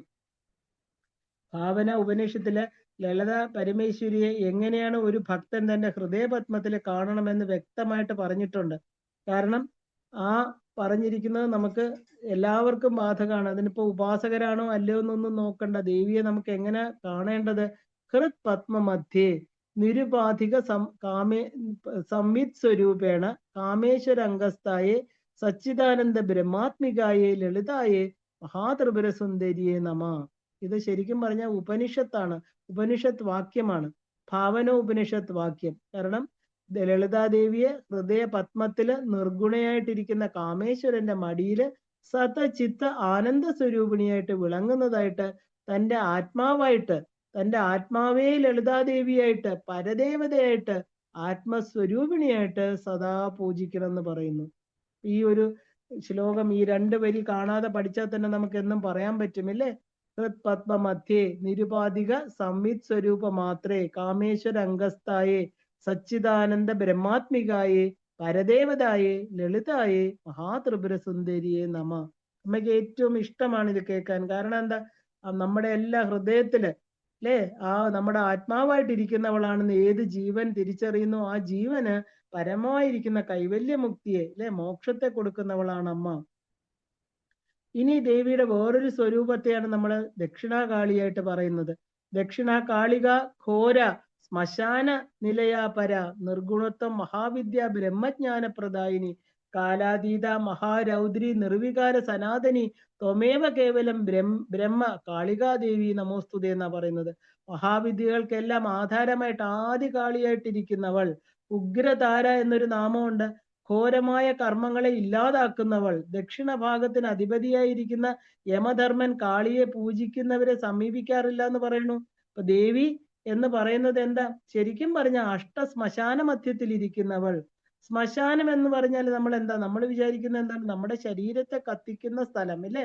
ശരീരങ്ങളെല്ലാം എരിഞ്ഞടങ്ങി ഒരു പിടി ചാരമായിട്ട് തീരുന്ന സ്ഥലത്തെയാണ് നമ്മൾ ബാഹ്യ ശ്മശാനം എന്ന് പറയുന്നത്. ദേവിയോ ശ്മശാന മധ്യത്തിൽ ഇരിക്കുന്നവൾ. ശരിക്കും പറഞ്ഞാല് ശ്മശാനം എന്ന് പറഞ്ഞാല് കളങ്കമില്ലാത്ത, ചിന്തകളില്ലാത്ത, സങ്കല്പ വികല്പങ്ങൾ ഒഴിഞ്ഞ മനസ്സിനെയാണ് നമ്മൾ ശ്മശാനം. ചിന്ത എന്ന് പറഞ്ഞാൽ ചിതയാണ്. ചിന്തകളാകുന്ന ചിതയിൽ എരിഞ്ഞടങ്ങി എന്നൊക്കെ നമ്മൾ പറയാറുണ്ട് അല്ലേ? നമ്മുടെ ശരീരം നമ്മൾ എപ്പോഴും ചിന്തിച്ചുകൊണ്ടേയിരിക്കണം. എന്താ എന്റെ ഭാവി എന്താകും? ഞാൻ ഇതുവരെ കഴിഞ്ഞ എന്തൊക്കെ തെറ്റുകൾ ചെയ്തു, അറിയാതെ ചെയ്തു, അറിഞ്ഞു ചെയ്തു, ഇനി എന്തൊക്കെ എനിക്ക് ദേവി തരാനിരിക്കുന്നു. ഇന്നലകളെ കുറിച്ചും നാളുകളെ കുറിച്ചും ചിന്തിച്ച് ഇന്നിനെ നമ്മൾ മറന്നു പോവുകയാണ്. അപ്പൊ ഈ ചിന്തകളാകുന്ന ചിതകളില് ഈ ഒരു ജീവിതം നമുക്ക് തന്നിരിക്കുന്ന ഈ ഒരു ഉപാധിയായിരിക്കുന്ന ശരീരത്തിൽ ചിന്തിച്ച് നമ്മൾ ഇല്ലാതായിട്ട് തീരുകയാണ്. അതിനല്ല ഈ ശരീരം തന്നിരിക്കുന്നത്. ചിന്തകളില്ലാതെ ആ ശ്മശാനമായിരിക്കുന്ന ഒഴിഞ്ഞ ഭൂമി. കാരണം സങ്കല്പ വികല്പങ്ങൾ ഒടുങ്ങുമ്പോ, ജ്ഞാനോദയം ഉണ്ടാകുമ്പോ എല്ലാം ഒരുപിടി ചാരത്തിന് സമമാണെന്ന് ഏത് ജ്ഞാനി തിരിച്ചറിയുന്നോ അവന്റെ മനസ്സാണ് ശ്മശാനം എന്ന് പറയുന്നത് അല്ലെ? അവിടെ ആ ആത്മമനോലയത്തിന് ശേഷം മാത്രം ദേവി ആവിർഭവിക്കുന്നു എന്നർത്ഥം. അതാണ് ശ്മശാനവാസിനിയായിരിക്കുന്ന മഹാകാളി. മഹാകാലേശ്വരനായിട്ട് ഭഗവാനുണ്ട്. നമ്മൾ കാശി ക്ഷേത്രത്തിൽ കണ്ടു. മഹാകാലനായിട്ടും മഹാകാളിയായിട്ടും ദേവി കാലത്തെ അതിക്രമിച്ച് ഓരോ ജീവനെയും കടത്തിവിടുകയാണ് കാശിയില് അല്ലേ? ആ താരകമന്ത്രമായിരിക്കുന്ന രാമമന്ത്രത്തെ ആ ഒരു ഓരോ ജീവന്റെയും ചെവിയിൽ ഉപദേശിച്ചു കൊടുത്ത് കാശി ക്ഷേത്രം ശരീരം തന്നെയാണ്. ഈ ജ്ഞാനം തന്നെയാണ്, ഈ ഒരു വെളിച്ചം, ജ്ഞാനപ്രകാശം തന്നെയാണ്. ഗംഗ എന്ന് പറഞ്ഞ ഗംഗാ പ്രവാഹം ആത്മജ്ഞാനത്തിന്റെ പ്രവാഹമാണ്. എപ്പോ നമ്മൾ ഈ കാര്യങ്ങൾ അറിയുന്നോ അപ്പോ അത് നമ്മുടെ ശരിക്കും മനസ്സ് ലയിക്കൂ. മനസ്സെന്ന് പറയുന്നത് പിന്നെ ഇല്ല. പിന്നെ മനസ്സെന്തിനാ? ചിന്തകളില്ലാതിരിക്കുമ്പോൾ മനസ്സുണ്ടോ? മനസ്സെന്ന് പറയുന്നത് ചിന്തകളുടെ ഒരു കൂട്ടമാണ്, ഇല്ലേ? ആ ഒരു മനോലയത്തിന് ശേഷം ദേവി മഹാകാളി നമ്മുടെ ഹൃദയത്തിൽ ആവിർഭവിക്കുന്നു. അപ്പൊ ആദിമൂല മഹാവിദ്യ, അപ്പൊ ആദ്യാവിദ്യ സ്വരൂപിണിയായിട്ടിരിക്കുന്ന ലളിതാ മഹാത്രിപുര സുന്ദരി തന്നെയാണ് ആദ്യ കാളിയായിട്ട് വന്നിരിക്കുന്നത്. ഉപാസകർക്ക് ബ്രഹ്മവിദ്യയെ കൊടുക്കുന്നത് അമ്മയുടെ സ്വരൂപം. ലളിതാ ത്രിപുര സുന്ദരിയുടെ ബ്രഹ്മവിദ്യ പ്രദായിനിയായിരിക്കുന്ന സമയത്ത് ദേവി മഹാകാളിയായിട്ട്, ഘോരരൂപിണിയായിട്ട്, ചിന്തകളെ എല്ലാം ഒടുക്കിക്കൊണ്ട് ശ്മശാനവാസിനിയായിട്ട്, ചിന്തകളില്ലാത്ത നിർമ്മലമായ ഹൃദയത്തില് അമ്മ കാളികാ സ്വരൂപത്തെ മാറ്റി വീണ്ടും എന്താണ് മാതൃസ്വരൂപമായിരിക്കുന്ന ലളിതാ സ്വരൂപത്തെ സ്വീകരിക്കുകയാണ്. അപ്പോ ശരിക്കും പറഞ്ഞാല് ആ ബ്രഹ്മം എന്നാല് നമ്മള് ആ ഒരു ശൈവര് ശിവനെന്നും ശാക്തേയര് ദേവിയെന്നും വിഷ്ണു ഉപാസകര് വിഷ്ണു, അതായത് വൈഷ്ണവര് വിഷ്ണു എന്നും പറയണു. ദേവി പരബ്രഹ്മ സ്വരൂപിണിയാണ്. ഇനി ഇതിനപ്പുറം വേറൊരു ബ്രഹ്മസ്വരൂപമില്ല എന്ന് നമുക്ക് ദേവിയെ അറിയണം. കാരണം നമ്മളെ എപ്പോഴും ആത്മസ്വരൂപിണിയായിരിക്കുന്ന ദേവിയെ പൂജിക്കണം, വെളിയിലല്ല. കാരണം നമുക്ക് ഈ ദ്വൈത ഭാവനയിൽ നിന്ന് നമ്മൾ അദ്വൈത ഭാവനയിലോട്ട് വരണം. അതിനാണ് മാനസപൂജ. മനസ്സിലെ അഴുക്ക് അജ്ഞാനം അകലുമ്പോ ആ പരാശക്തിയുടെ അനുഗ്രഹത്തോടെ നമുക്ക് ആത്മസാക്ഷാത്കാരം ലഭിക്കും, ഉറപ്പാണ്. ഇതിനു വേണ്ടിയിട്ടാണ് ശ്രീവിദ്യ ക്ഷേത്രങ്ങളിൽ ദേവിയെ ഉപാസിക്കുന്നത്. ഈ പറഞ്ഞ ക്ഷേത്രങ്ങളെല്ലാം തന്നെ അമ്മ ശ്രീവിദ്യ സ്വരൂപിണിയായിട്ടിരിക്കുകയാണ്. അതുകൊണ്ടാണ് ഇത് എടുത്തെടുത്ത് പറയാൻ കാരണം ആത്മവിദ്യയായിരിക്കുന്ന ദേവിയെ നമ്മുടെ ആത്മാവായിട്ട് കാണണം. അഹമിത്യേവ വിഭാവയേ ഭവാനി. അപ്പോ ഏത് ദൈവത്തെ കണ്ടാലും അവയെല്ലാം തന്നെ ദേവിയായിട്ട് കണ്ടാല് ആ ഒരു ശീഘ്രമായിട്ടുള്ള ഫലസിദ്ധി നമുക്ക് കിട്ടും. ആത്മജ്ഞാനം ദേവി തന്നെ വെളിപ്പെടുത്തി തരുമെന്ന് പറയുന്നു. അപ്പൊ ഇത് ദേവിയുടെ പരമരഹസ്യ തത്വമാണ്. കാരണം അജ്ഞാനം ഇല്ലാതാക്കാൻ ദേവി ആ ഒരു രൗദ്ര സ്വരൂപത്തെ സ്വീകരിക്കണം. അടുത്തത് അംബികാദേവി. ഗുജറാത്തില് അനർത്ഥനം എന്ന് പറയുന്ന സ്ഥലത്ത് സതീദേവിയുടെ ഹൃദയം വീണ സ്ഥലമാണിത്. ഇവിടെ ദേവി അംബികയായിട്ട് പ്രകാശിക്കണു. എല്ലാ കാരണങ്ങൾക്കും കാരണമായിട്ട്, നിർഗുണ ബ്രഹ്മമായിട്ട്, ലിംഗ ത്രികോണ ശ്രീചക്രമായിട്ട്, ആ ഒരു രഹസ്യമായിട്ട് ഇവിടെ ദേവി ഇരിക്കുകയാണ്. കാരണം പൂജിക്കുന്നവർക്ക് പോലും കാണാൻ സാധ്യമല്ല. കാരണം അംബ എന്ന് പറഞ്ഞാൽ എന്താ ദേവി? നമ്മൾ അംബിക, അംബ എന്ന് പറഞ്ഞാൽ അണച്ചു പിടിക്കുന്നവൾ, ചേർത്ത് പിടിക്കുന്നവൾ. അപ്പൊ ഹൃദയത്തിലാണ് നമ്മുടെ അമ്മയുടെ കരുണ. നമുക്കെല്ലാം കരുണ ഉണ്ടാകുന്നത് എവിടെയാ? ഹൃദയത്തിലാണ്, ഇല്ലേ? അപ്പൊ ദേവി തന്റെ മക്കളെ ചേർത്ത് പിടിച്ച് കരുണ കൊടുക്കുന്നവൾ. അതുകൊണ്ടാണ് അംബാൾ, അംബിക, അംബ എന്നൊക്കെ പറയാൻ കാരണം. അപ്പൊ ആ പരമ തത്വമായിട്ടിരിക്കുന്ന അമ്മയില് ഞാൻ എന്ന് പറയുന്ന അഹംബോധത്തെ ലയിച്ച് നമ്മൾ ഇല്ലാതാക്കണം. കാരണം അമ്മയിലെ മക്കൾ ചേരുകയാണ്, ഇല്ലേ? നമ്മളിപ്പോ ശരീരം കൊണ്ടാണ് സെപ്പറേറ്റ്. നമ്മുടെ മനസ്സുകൊണ്ട് എന്താ?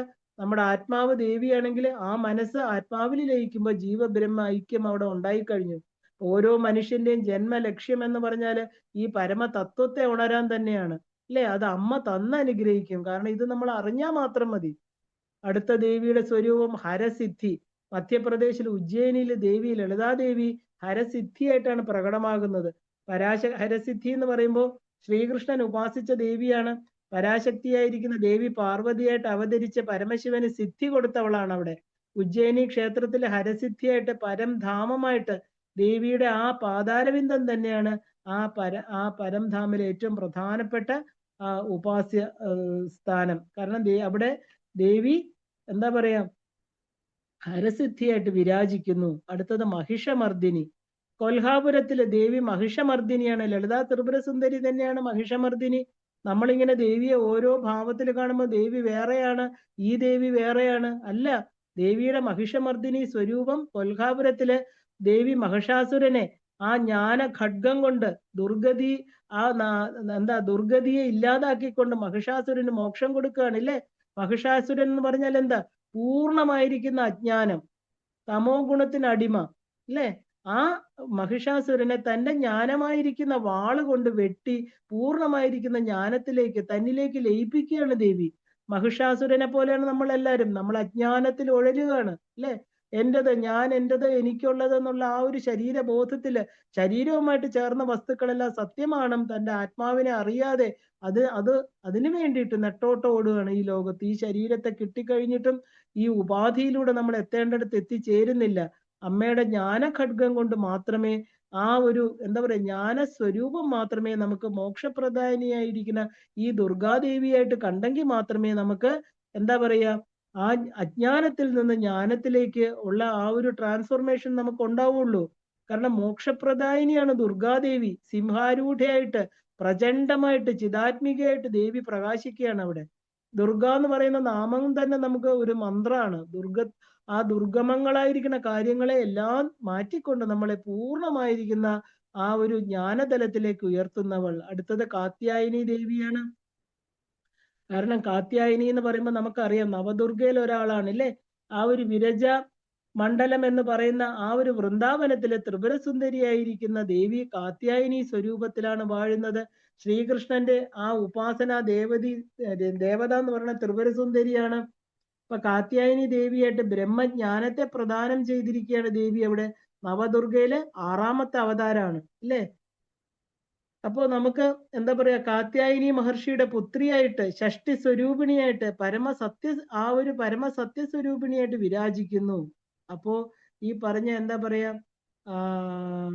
ഈ കാത്യായനി എന്ന് പറയുന്നത് ദേവിയുടെ ഒരു ഏറ്റവും ഉയർന്ന നാമം കൂടിയാണ്. കാത്യായനന്റെ ഭക്തി മകളായിട്ടിരിക്കുന്നവൾ കാത്യായനി.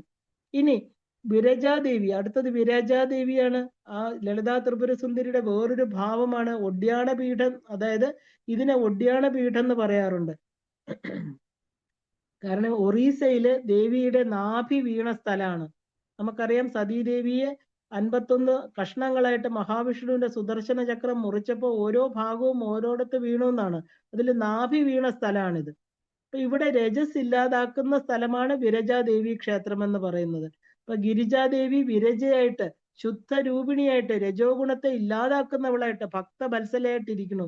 കാരണം ഇവിടെ സാധാരണ ആളുകൾ പിതൃബലി ചെയ്യാറുണ്ട്. കാരണം നമുക്ക് 3 ഗയയുണ്ടെന്നാണ് പറയുന്നത്. ശിരോഗയ, അതായത് ആ ഒരു നമ്മൾ സാധാരണ കാണുന്ന ഗയ അവിടെ മംഗളഗൗരിയായിട്ട്, പിന്നെ നാഭീദേശം വീണ ഗയ നാഭീഗയ അവിടെ വിരജാദേവി സ്വരൂപമാണ്. പാദഗയ, അപ്പം ആന്ധ്രാപ്രദേശിലുള്ള ആ ഒരു എന്താ പറയാ സ്ഥലമാണത്. അപ്പൊ ഈ പറഞ്ഞ പിതൃപീഠങ്ങൾ എന്ന് പറയാറുണ്ട്. ഇവിടെ ദേവി ആ ഒരു സ്വധയായിട്ട് പിതൃക്കൾക്ക് മോക്ഷം കൊടുക്കുന്നു എന്ന് പറയാറുണ്ട്. കാരണം കാശി വിശാലാക്ഷി ദേവിയുടെ മുഖം വീണ സ്ഥലമാണെന്ന് പറയാറുണ്ട്.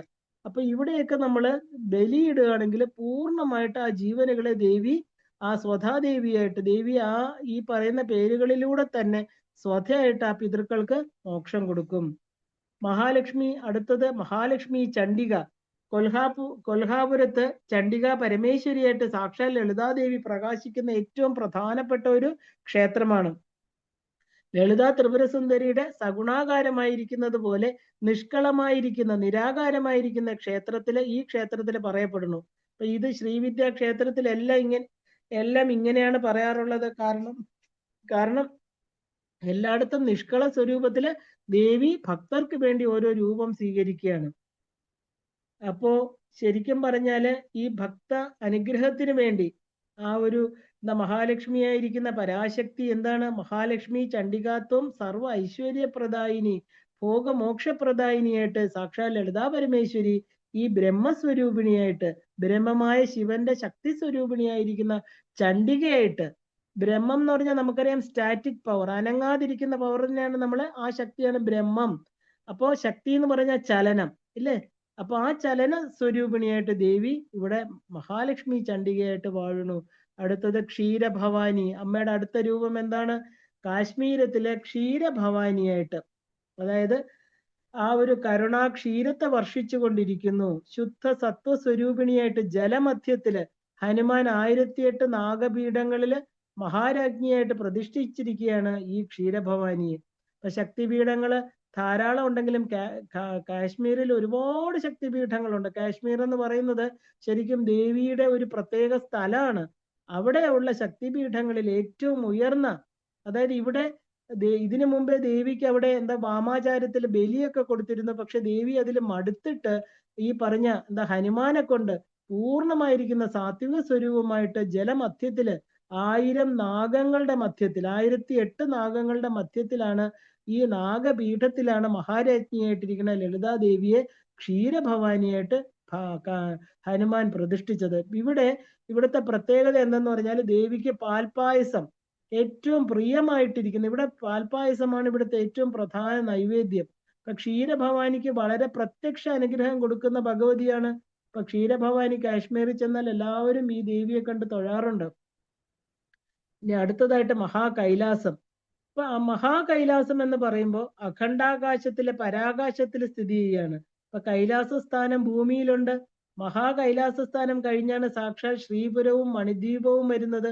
മഹാകൈലാസത്തിലും ഭൂമി കൈലാസത്തിലും ദേവിക്ക് പാർവതി എന്നാണ് പേര്.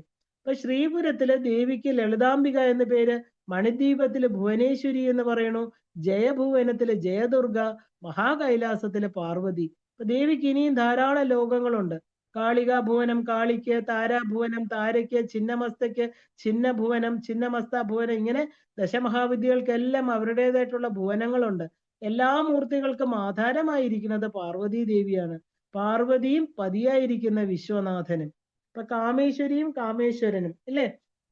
അപ്പോ ആ ഒരു ഭുവനേശ്വരി, ഷോഡശി, ത്രിപുര സുന്ദരൻ എല്ലാമായിട്ടിരിക്കുന്നത് ശിവൻ തന്നെയാണ്. ത്രിപുര സുന്ദരൻ, ശിവവല്ലഭയായിരിക്കുന്ന പാർവതി തന്നെയാണ് ഈ രൂപങ്ങളെല്ലാം എടുത്തിരിക്കുന്നത്. ഈ പാർവതിയാണ് നമ്മള് ലളിതാ മഹാത്രിപുര സുന്ദരി എന്ന് പറയുന്നത്. എല്ലാ ജീവികൾക്കുള്ളിലും വ്യാപിനിയായിട്ട്, ചിച്ഛക്തിയായിട്ട്, ചിന്മയിയായിട്ട്, കൈവല്യ മോക്ഷത്തെ കൊടുത്തുകൊണ്ട് അമ്മ വർത്തിക്കണു. ശിവന്റെ മഹിമയെ വെളിപ്പെടുത്തിക്കൊണ്ട് പ്രകാശരൂപിണിയായിട്ട്, അതായത് ആ ഒരു വെളിപ്പെടുന്ന വിമർശ തത്വമായിട്ട് ശിവനും, ശരിക്കും ഇവിടെ പ്രകാശമായിട്ട് ദേവിയും വിമർശമായിട്ട് ശിവനുമാണ് ഇരിക്കുന്നത് ദേവി തത്വത്തില്.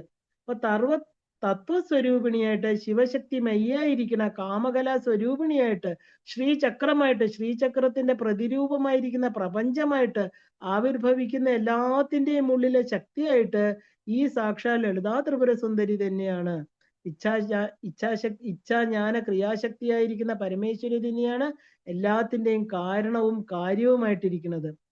അപ്പോ ആ ഒരു തിരുപ്പെരുംതുറയിലെ ആവുടയാർ ക്ഷേത്രത്തിലെ ശിവൻ ആത്മനാഥേശ്വരൻ സ്വരൂപമാണ്. ദേവി മഹാകാരണ പീഠത്തില് ശിവയോഗ നായകിയായിട്ട് വിളങ്ങുകയാണ്. അപ്പൊ മൂലശക്തിയായിരിക്കുന്ന പരാശക്തി ത്രിപുര സുന്ദരി തന്നെയാണെന്ന് അറിഞ്ഞോളണം. പുഴുവിലും പൂച്ചിയിലും പഞ്ചബ്രഹ്മങ്ങളിലും സാക്ഷാൽ മഹാവിഷ്ണുവിലും ബ്രഹ്മാവിലും എല്ലാം വിളങ്ങുന്നത് ഈ ശക്തി തന്നെയാണ്. അപ്പൊ പരാപ്രകൃതി അല്ലെ, പരാശക്തി, ജഗന്മാത എന്ന് പറയുന്ന ലളിതാ ത്രിപുര സുന്ദരിയായിരിക്കുന്ന ദേവി, കാമാക്ഷി, ജഗത് ധാത്രിയായിട്ട്, ദുർഗയായിട്ട്, ജഗത് സംഹാരകാരിണിയായിരിക്കുന്ന കാളികയായിട്ട് ത്രിപുര സുന്ദരി 3 ഭാവത്തിൽ വിളങ്ങുന്നുണ്ട്. ഈ ആദ്യാശക്തി യോഗമാർഗത്തിൽ ലഭിക്കുന്ന കുണ്ടലിനി ശക്തിയായിട്ട്, ശ്രീവിദ്യ രാജരാജേശ്വരിയായിട്ട്, ദശമഹാവിദ്യ സ്വരൂപിണിയായിട്ട്, ത്രിപുര സുന്ദരിയായിട്ട്, മുക്തിപ്രദായിനിയായിട്ട് പ്രകടമാകുന്നു. വിശ്വാത്മികയായിട്ടും വിശ്വാത്മാവായിട്ടും അഹം ബ്രഹ്മാസ്മി സ്വരൂപത്തെ ഉണരാനുള്ള ആ ഒരു കൃപയാണ് ദേവി നമുക്ക് തരുന്നത്. ഇങ്ങനെ മനുഷ്യർക്ക് ശക്തി സാക്ഷാത്കാരം കൊണ്ട് ജീവൻ മുക്തി ലഭിക്കണു. ബിന്ദുനാഥ കലാതീതയായിട്ട്, ആ പരമാനന്ദ പ്രദായിനിയായിട്ട്, ചിത്കലാ വ്യാപിനിയായിട്ടിരിക്കുന്നതും ഈ ലളിതാ പരമേശ്വരി തന്നെയാണ്.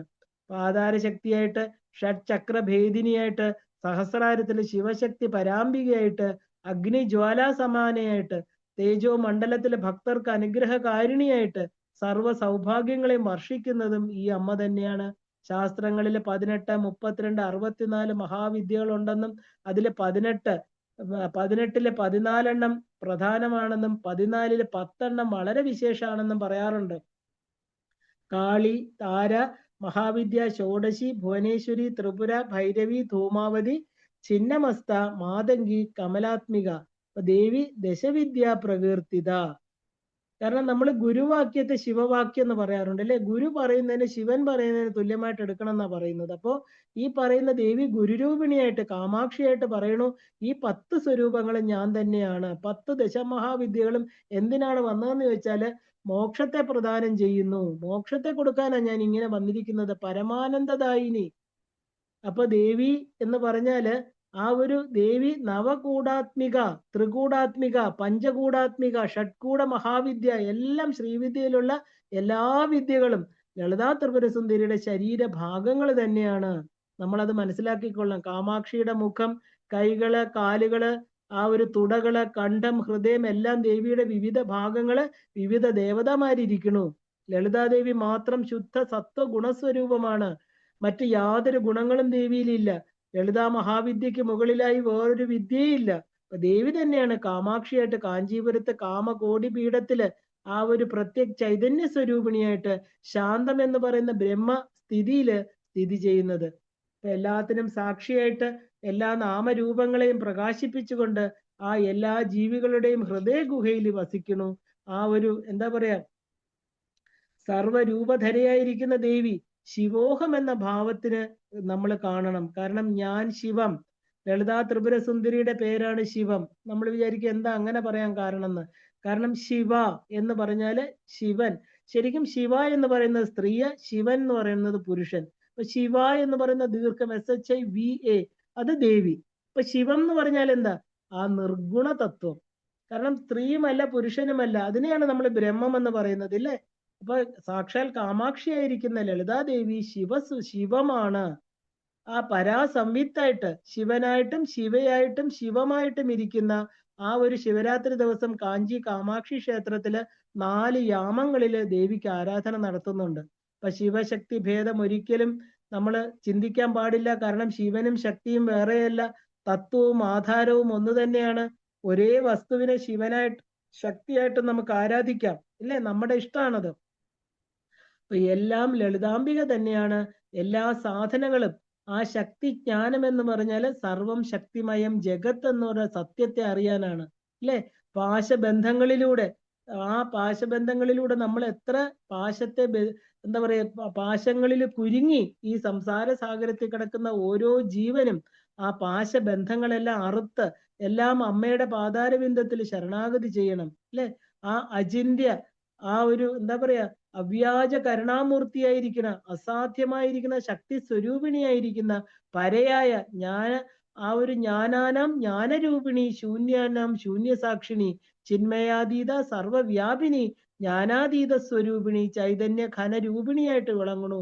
അപ്പൊ ത്രിപുരസുന്ദരി ശിവ പരമാനന്ദദായിനി ഭക്ത അനുഗ്രഹപ്രദായിനി സർവകാമത സർവമോക്ഷത, ഇതെല്ലാം ലളിതാ ത്രിപുരസുന്ദരിക്ക് മാത്രമുള്ള പേരുകളാണ്. കാരണം ആ ഒരു ത്രിപുരസുന്ദരി മാത്രമേ ഉണ്ടായിരുന്നുള്ളൂ. ആ ശക്തിയിൽ നിന്നാണ് പുരുഷനും പ്രകൃതി തത്വവും വന്നിരിക്കുന്നത്. ലളിതാ ത്രിപുരസുന്ദരി പരാമൂലപ്രകൃതി നാദബിന്ദു കലാരൂപിണിയായിട്ട് ആ ഒരു സങ്കല്പത്തില് കാമേശ്വരനായിട്ട് കാമേശ്വരിയായിട്ട് മാറണു. ആദ്യത്തെ ചലനമായിരിക്കുന്ന നാദം, അല്ലെ? അത് നമുക്ക് കേൾക്കാൻ പറ്റില്ല, അതിനെയാണ് പരാനാദം. നമ്മുടെ ഉള്ളിലിരിക്കുന്ന ആ ഒരു ഓംകാരത്തിൽ നിന്ന് വരുന്ന ഹ്രീംകാരനാദം, അല്ലെ? അതിൽ നിന്ന് മഹാബിന്ദുവായിട്ട് തന്റെ ഉള്ളിലെ സർവ്വ ബ്രഹ്മാണ്ടങ്ങളെയും അടക്കി ഒരു ആൽവിത്തിൽ എങ്ങനെയാണോ ഒരു വൃക്ഷം അടങ്ങിയിരിക്കുന്ന പോലെ സൃഷ്ടിയുടെ വിത്തായിട്ട് അതിൽ നിന്നും കലയായി ലളിതാദേവിയുടെ സങ്കല്പം കൊണ്ട് കലകളായി സൂര്യ ചന്ദ്ര അഗ്നികളുണ്ടായി, 51 മാതൃകാക്ഷരങ്ങളുണ്ടായി, 36 തത്വങ്ങളായിട്ട് പ്രപഞ്ചമായിട്ട് വിരിഞ്ഞു വന്നിരിക്കുകയാണ്. അത് തന്നെയാണ് ശ്രീചക്രം, അല്ലെ? എല്ലാം ഉത്പന്നമായത് ലളിതാദേവിയിൽ നിന്ന് തന്നെയാണ് എന്നർത്ഥം. അപ്പൊ പരമേശ്വരന് മാത്രമേ ദേവി തത്വത്തെ പൂർണ്ണമായിട്ട് അറിയാൻ കഴിയുള്ളൂ. 1,00,000 തന്ത്രങ്ങള് ദേവിയെ സംബന്ധിച്ചുണ്ടെന്ന് പറയുന്നു. പരാക്രമവും കാരുണ്യവും വാത്സല്യവും ചേർന്ന രൂപമാണ് സാക്ഷാൽ ലളിതാ ത്രിപുരസുന്ദരി.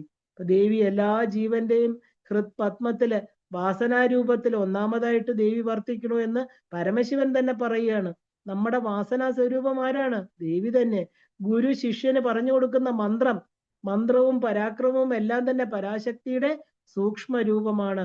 ഇനി മൂന്നാമതായിട്ട് സ്വർണ്ണ നിറത്തില് ചന്ദ്രക്കല ധരിച്ച് ആ ഒരു ചതുർഭുജങ്ങളിലെ പാശവും അങ്കുശവും കരിമ്പ് വില്ലും പുഷ്പബാണങ്ങളും ധരിച്ച് മഹാപത്മാടവിയില് ചിന്താമണി ഗൃഹത്തില് സുവർണ വേദികയില് പഞ്ചബ്രഹ്മാസനത്തില് ശ്രീചക്ര രാജ്യത്തില് ബിന്ദുചക്ര മധ്യത്തില് മഹാകാമേശ്വരന്റെ മടിയിൽ പ്രകാശിക്കുന്നത് ലളിതാദേവിയുടെ മൂന്നാമത്തെ സ്വരൂപമാണ്. ഇങ്ങനെ 3 വടിവങ്ങൾ ഉണ്ടെന്ന് ശിവൻ തന്നെ ദേവിയോട് പറയുന്നുണ്ട്. ഇനി ഏറ്റവും പ്രധാനമായത് ദേവിയുടെ അഷ്ടനാമങ്ങളാണ്. ഇവ ശ്രീവിദ്യ മന്ത്രത്തിന് സമാനമാണെന്ന് അറിഞ്ഞോണം. ശ്രീവിദ്യ ഉപാസകരും അല്ലാത്തവർക്കും ഈ 8 നാമങ്ങള് സ്ഥിരം ലഭിച്ചാല് പരമേശ്വരിയുടെ സാക്ഷാത്കാരം ലഭിക്കുമെന്നതിന് സംശയമില്ല. ദേവിയുടെ നാമങ്ങൾ നോക്കാം. ശ്രീവിദ്യ ത്രിപുര ചൈവ സുന്ദരി ലളിത തഥാ സിംഹാസനേശ്വരി രാജരാജേശ്വരി തഥാ കാമേശ്വരി പരാചൈതി കഥിത അഷ്ടദാ ഭുവി. ഇപ്പൊ ദേവിയുടെ 8 നാമങ്ങൾ എന്തൊക്കെയാണ്? ഇപ്പൊ ഇതേപോലെ പദ്യം പറയേണ്ട 8 നാമങ്ങൾ പറയാം നമുക്ക്. ശ്രീവിദ്യ ത്രിപുര സുന്ദരി ലളിത സിംഹാസനേശ്വരി രാജരാജേശ്വരി കാമേശ്വരി പര.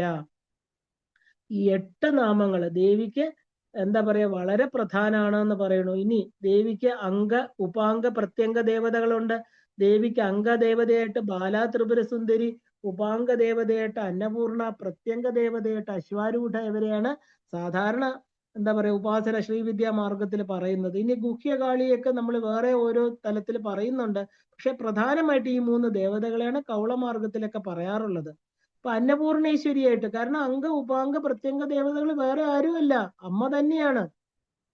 ഓരോ രൂപം എടുത്തിരിക്കുന്നു എന്ന് മാത്രം. അന്നപൂർണേശ്വരിയായിട്ട് കാശി ക്ഷേത്രത്തിലെ ജഗദ്ധാത്രിയായിട്ട് സർവ്വജീവികൾക്കും കൃപ ചൊരിഞ്ഞ് അന്നം, കാരണം അന്നം ബ്രഹ്മസ്വരൂപമാണ് ഇല്ലേ, മായാസ്വരൂപമല്ല.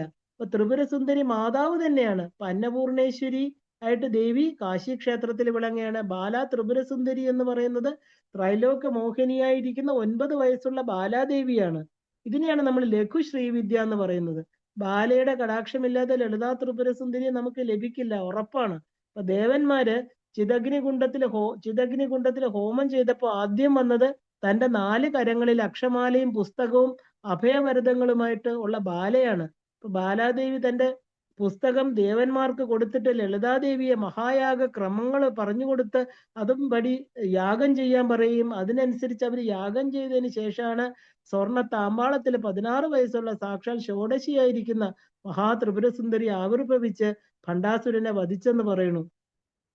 ഭണ്ഡാസുരനെ വധിക്കാൻ ദേവി രാജരാജേശ്വരിയായിട്ട് ലളിതാ ത്രിപുരസുന്ദരിയായിട്ട് ആവിർഭൂതയായത്. പക്ഷെ ബാലയുടെ അനുഗ്രഹമില്ലാതെ ലളിതാദേവിയെ ലഭിക്കുന്നതല്ല. വളരെ വ്യക്തമായിട്ട് എല്ലാ ശ്രീവിദ്യാ ഉപാസകരും അറിഞ്ഞിരിക്കേണ്ട ഒരു കാര്യമാണ്. ഭക്തരുടെ ഹൃദയപത്മത്തിൽ ഇരുന്ന് അവരുടെ അജ്ഞാനത്തെ അകറ്റുന്നത് ബാലയാണ്.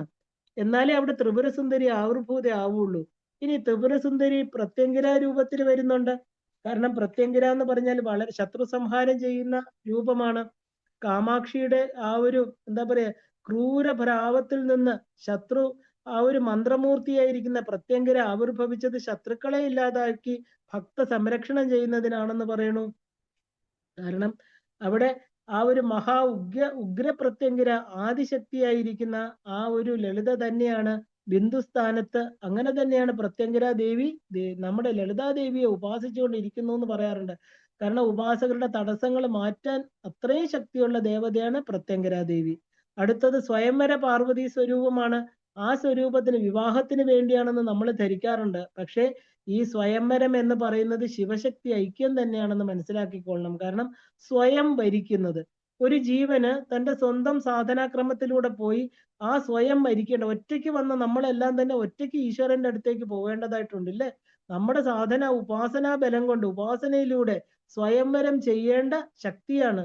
ആ മന്ത്രമാണ് സ്വയംവര പാർവതി എന്ന് പറയുന്നത്. സ്വയംവരേശ്വരി, സർവ സ്വതന്ത്ര സ്വരൂപിണി, യാതൊരു പാശവും കെട്ടുപാടുകളും ഇല്ലാത്തവൾ. അപ്പൊ ഇങ്ങനെ നമ്മള് എന്താ പറയാ ആ സ്വയം ഭരിക്കേണ്ട ഭാവമാണ് നമ്മുടെ ശ്രീവിദ്യാ ഭാവം, ഉപാസനാ മാർഗം. അങ്ങനെ ആ ജീവന് ആ ഒരു ശിവനായിട്ട് തീരാൻ ദേവി അനുഗ്രഹ സ്വരൂപിണിയായിട്ട് നിൽക്കുന്നു. അതുപോലെ എന്താ പറയാ ഭവാനി, ആ ഭവദുഃഖഹന്ത്രി, പിറവി ദുഃഖമായിരിക്കുന്ന മായ കാരണം ആണ് നമ്മൾ ശരിക്കും പറഞ്ഞ ആ ഒരു സംസാരത്തിൽ ഇങ്ങനെ കിടക്കുന്നതില്ലേ. അപ്പൊ സംസാര മോചനം ചെയ്താലേ ആ ഒരു എന്താ പറയാ ഭവാനി സ്വരൂപത്തെ നമ്മൾ ഭജിക്കുമ്പോൾ ആ സർവമംഗള സ്വരൂപത്തിന്റെ ഉള്ളില് നമ്മുടെ ഉള്ളിൽ ഉണരണം. ഇതിനു വേണ്ടി സദാ ലളിതാ ത്രിപുരസുന്ദരിയുടെ പാദപത്മങ്ങളെ ശരണാഗതി ചെയ്യണം. ആ അദ്വൈത സ്വരൂപിണി പരമാനന്ദ ദായിനിയായിരിക്കണം. മോക്ഷ ലക്ഷ്മി നമോസ്തുതേ എന്ന് പറഞ്ഞ് ദേവിയുടെ പാദങ്ങളെ എപ്പോഴും ഹൃദയത്തിൽ സൂക്ഷിക്കണം. ദേവി സർവരൂപമായിട്ട്, സർവാതീതയായിട്ട്, പരാകലയായിട്ട്, ഷോഡശ നിത്യ കലാസ്വരൂപിണിയായിട്ട് ആ ഒരു എന്താ പറയാ ആ ഒരു മഹാസപ്തദശി കലയായിട്ട് 17ാമത് കലയുണ്ട്, 16 കഴിഞ്ഞ് 17 ഉണ്ട്. അതിനെയാണ് നമ്മൾ അതിസൂക്ഷ്മ സ്വരൂപിണിയായിരിക്കുന്ന ത്രിപുരസുന്ദരി, സാധാഖ്യ കലാസ്വരൂപിണി എന്നൊക്കെ പറയുന്നത്. ആ ദേവി ചിദാനന്ദ സ്വരൂപിണിയാണ്. യാ ദേവി സർവഭൂതേഷു വിവിധേർ നാമഭി സ്തുതാ ത്രിപുരസുന്ദരി സൈഷ നമോ നമ പുനഃ. അമ്മ അവിടത്തേക്ക് സദാ നമസ്കാരം അമ്മ, നമസ്കാരം. ആരായിരിക്കുന്ന അമ്മ? യാദേവി സർവഭൂതേഷു വിവിധേർ നാമഭി. അമ്മ, അമ്മയ്ക്ക് എത്ര പേരുകളാണ് ഞാൻ ഇപ്പൊ പഠിച്ചു കഴിഞ്ഞു അല്ലേ. എല്ലാ ഭൂതങ്ങളിലും ഭവിച്ച എല്ലാത്തിന്റെ ഉള്ളിലും എല്ലാ നാമരൂപങ്ങളും അമ്മ തന്നെയാണ്. സ്തുതാ ത്രിപുരസുന്ദരി സൈഷ. എല്ലാവരുടെ ഉള്ളിലിരിക്കണം. എല്ലാം ഈ പറയുന്ന നാമരൂപങ്ങളായിരിക്കുന്ന ജഡവസ്തുക്കളും അല്ലാത്തതും എല്ലാം തന്നെ ആരാണെന്ന് അറിഞ്ഞോണം. സൈഷ ഉറപ്പാണ്. സൈഷ എന്ന് പറഞ്ഞാൽ ഉറപ്പായിട്ടും മനസ്സിലാക്കൂ, അത് ത്രിപുര സുന്ദരി തന്നെയാണ്. നമോ നമ. അമ്മയ്ക്കായിട്ട് കൊണ്ട് നമസ്കാരം. പുനഃ അവിടത്തേക്ക് സദാ നമസ്കാരം. വീണ്ടും വീണ്ടും നമസ്കാരം പറയാണ്. ഏത് ബ്രഹ്മത്തെയാണോ തത്വമസിയെ കുറിക്കുന്നത്, എന്റെ ഹൃദയത്തിൽ വാസനാരൂപത്തിലിരിക്കുന്ന ശ്രീവിദ്യ സാക്ഷാൽ മഹാത്രിപുര സുന്ദരിയായിരിക്കുന്ന ആ അമ്മ തന്നെയാണ് എല്ലായിടത്തും വ്യാപിച്ചു കിടക്കുന്ന സർവസ്വരൂപങ്ങളുടെയും കാരണരൂപിണിയായിരിക്കുന്ന സർവരൂപസ്വരൂപിണി. ലളിതാദേവിക്ക് നാമം, രൂപം, ഇരിപ്പിടം ഒരു നിലയും ഇല്ലാത്ത കേവലം ജ്ഞാനം, ആനന്ദം ലളിതായ പരം വപുഹു. അമ്മ എന്ന് പറയുന്ന നാമരൂപങ്ങളില്ല, അമ്മയ്ക്ക് ഇരിപ്പിടമില്ല, ഒരു നിലയില്ല. അമ്മ ജ്ഞാനാനന്ദമായിട്ടിരിക്കുന്നു. അമ്മയുടെ ശരീരം എന്ന് പറയുന്നത് ജ്ഞാനമായിരിക്കുന്ന സത്ത് ചിത്ത ആനന്ദം ഇല്ലേ. ദേവിയുടെ ശരീരം കേവലം ജ്ഞാനം മാത്രമാണ്, ജ്ഞാനാനന്ദ. ആ ജ്ഞാനാനന്ദം മാത്രമാണ് ലളിതാ ത്രിപുര സുന്ദരി. മനസ്സിനും വാക്കിനും അപ്പുറത്തുള്ള പ്രകാശ വിമർശങ്ങൾക്കപ്പുറം പരമ കാരണമായിട്ട് ശാശ്വതിയായിട്ട് പ്രകാശമായിരിക്കുന്ന ദേവി, നമുക്ക് വേണ്ടിയിട്ട് വിമർശ സ്വരൂപിണിയായിരിക്കുന്ന ദേവിയെ എന്താ പറയാ, ആ ദേവിയെയും നമ്മൾ ആ വിമർശ സ്വരൂപിണിയായിട്ട് നമ്മുടെ ഹൃദയപത്മത്തില് നമ്മൾ ദേവിയെ കണ്ടോളണം. സദാ ഹൃദയമത്തത്തില് ശ്രീ പുരേശ്വരിയായിട്ട് ചിന്താമണി ഗൃഹാന്തസ്ഥയായിട്ട് കണ്ട് നമസ്കരിക്കണം അല്ലെ. ആ സർവോപാധി വിനിർമുക്ത സത്യം ജ്ഞാനമനന്തം, ആ ഒരു എന്താ പറയാ, ശ്രീപുരേശാന്യ സ്വരൂപം നിരുപാധികം അഹം ബ്രഹ്മാസ്മി. അപ്പൊ ഈ ജ്ഞാനം തരുന്നത് അഹം ബ്രഹ്മാസ്മി അല്ലെ. ആരാണ്? ഞാൻ തന്നെയാണ് ബ്രഹ്മം, എൻ്റെ ഉള്ളിൽ തന്നെ ഭവാനി ഏവാഹമസ്മി. ഇതെല്ലാം ഈ അറിവ് തരുന്ന ആ ഒരു ജ്ഞാനമാണ് കാമാക്ഷിയുടെ സ്വരൂപം, ലളിതാ ത്രിപുര സുന്ദരിയുടെ സ്വരൂപം. നിർഗുണമായിട്ട് ചിത്തങ്ങളിൽ രമിക്കുന്ന ആ അഭിരാമിയായിട്ട് അല്ലെ, അഭിരമിക്കുന്നവൾ. മനസ്സ് അഭിരാമിയില് അവസാനം എന്താ പറയാ, ആ ഭക്തചിത്തം ലീനമായിട്ട് സായുജ്യം കൈവല്യവും ലഭിക്കട്ടെ അല്ലെ. നമുക്ക് ആ അഭിരാമിപ്പെട്ടര് അഭിരാമിയായിട്ട് കണ്ടു. നമുക്ക് അഹം ബ്രഹ്മാസ്മി സ്വരൂപിണിയായിരിക്കുന്ന കാമാക്ഷിയായിട്ട് കാണാം. ദേവിയുടെ ലളിതാ ത്രിപുര സുന്ദരി സ്വരൂപമായിട്ട് നിർഗുണമായിട്ട് അല്ലെ, ജ്യോതി സ്വരൂപത്തിൽ എങ്ങനെയാണോ നമുക്ക് ഇഷ്ടം, ഭക്തരുടെ ചിത്തത്തിൽ ഇരിക്കാനാണ് അമ്മയ്ക്ക് ഇഷ്ടം. അമ്മ ഭക്ത മാനസ ഹംസികയാണ്. നമ്മുടെ ഭക്തരുടെ ഹൃദയത്തില് ആ ഹൃദയമാകുന്ന ജലത്തിലെ ഒരു ഹംസികയെ പോലെ അല്ലെ, ഒരു പെണ്ണരയന്നത്തെ പോലെ അമ്മ ഓടിക്കളിക്കുന്നു. സദാ നമ്മുടെ ഹൃദയത്തിൽ അമ്മ ഓടിക്കളിക്കട്ടെ. യാദേവി സർവഭൂതേഷു വിവിധേർനാമഭി തുതാ ത്രിപുര സുന്ദരി ശേഷ നമോ നമ പുനഃ. എത്ര എത്ര മനോമതീയം തത്ര തത്ര തവസ്വരൂപം, എത്ര എത്ര ശിരോമതീയം തത്ര തത്ര പദത്വയം തേ. അമ്മ, ഞാൻ കാണുന്നിടത്ത് എൻ്റെ മനസ്സ് എവിടെയൊക്കെയാണോ പോകുന്നത് അവിടെയെല്ലാം അമ്മയുടെ സ്വരൂപങ്ങളായിട്ട് തീരട്ടെ. എൻ്റെ ശിരസ് എവിടെയൊക്കെ ഞാൻ വയ്ക്കുന്നു അവിടെ ഞാൻ കാണുന്നത് ആ താമര പോലെയുള്ള ആ പാദപത്മങ്ങൾ മാത്രം ആകട്ടെ എന്ന് പറഞ്ഞുകൊണ്ട് ആ ദേവിയുടെ പാദപത്മത്തിൽ എല്ലാം സമർപ്പിച്ചുകൊണ്ട് നമുക്ക് ഇവിടെ നിർത്താം. അടുത്ത നാമങ്ങളിലൂടെ നമുക്ക് വീണ്ടും സഞ്ചരിക്കേണ്ടതായിട്ടുണ്ട്. എല്ലാവർക്കും ശ്രീമാത്രേ നമഃ.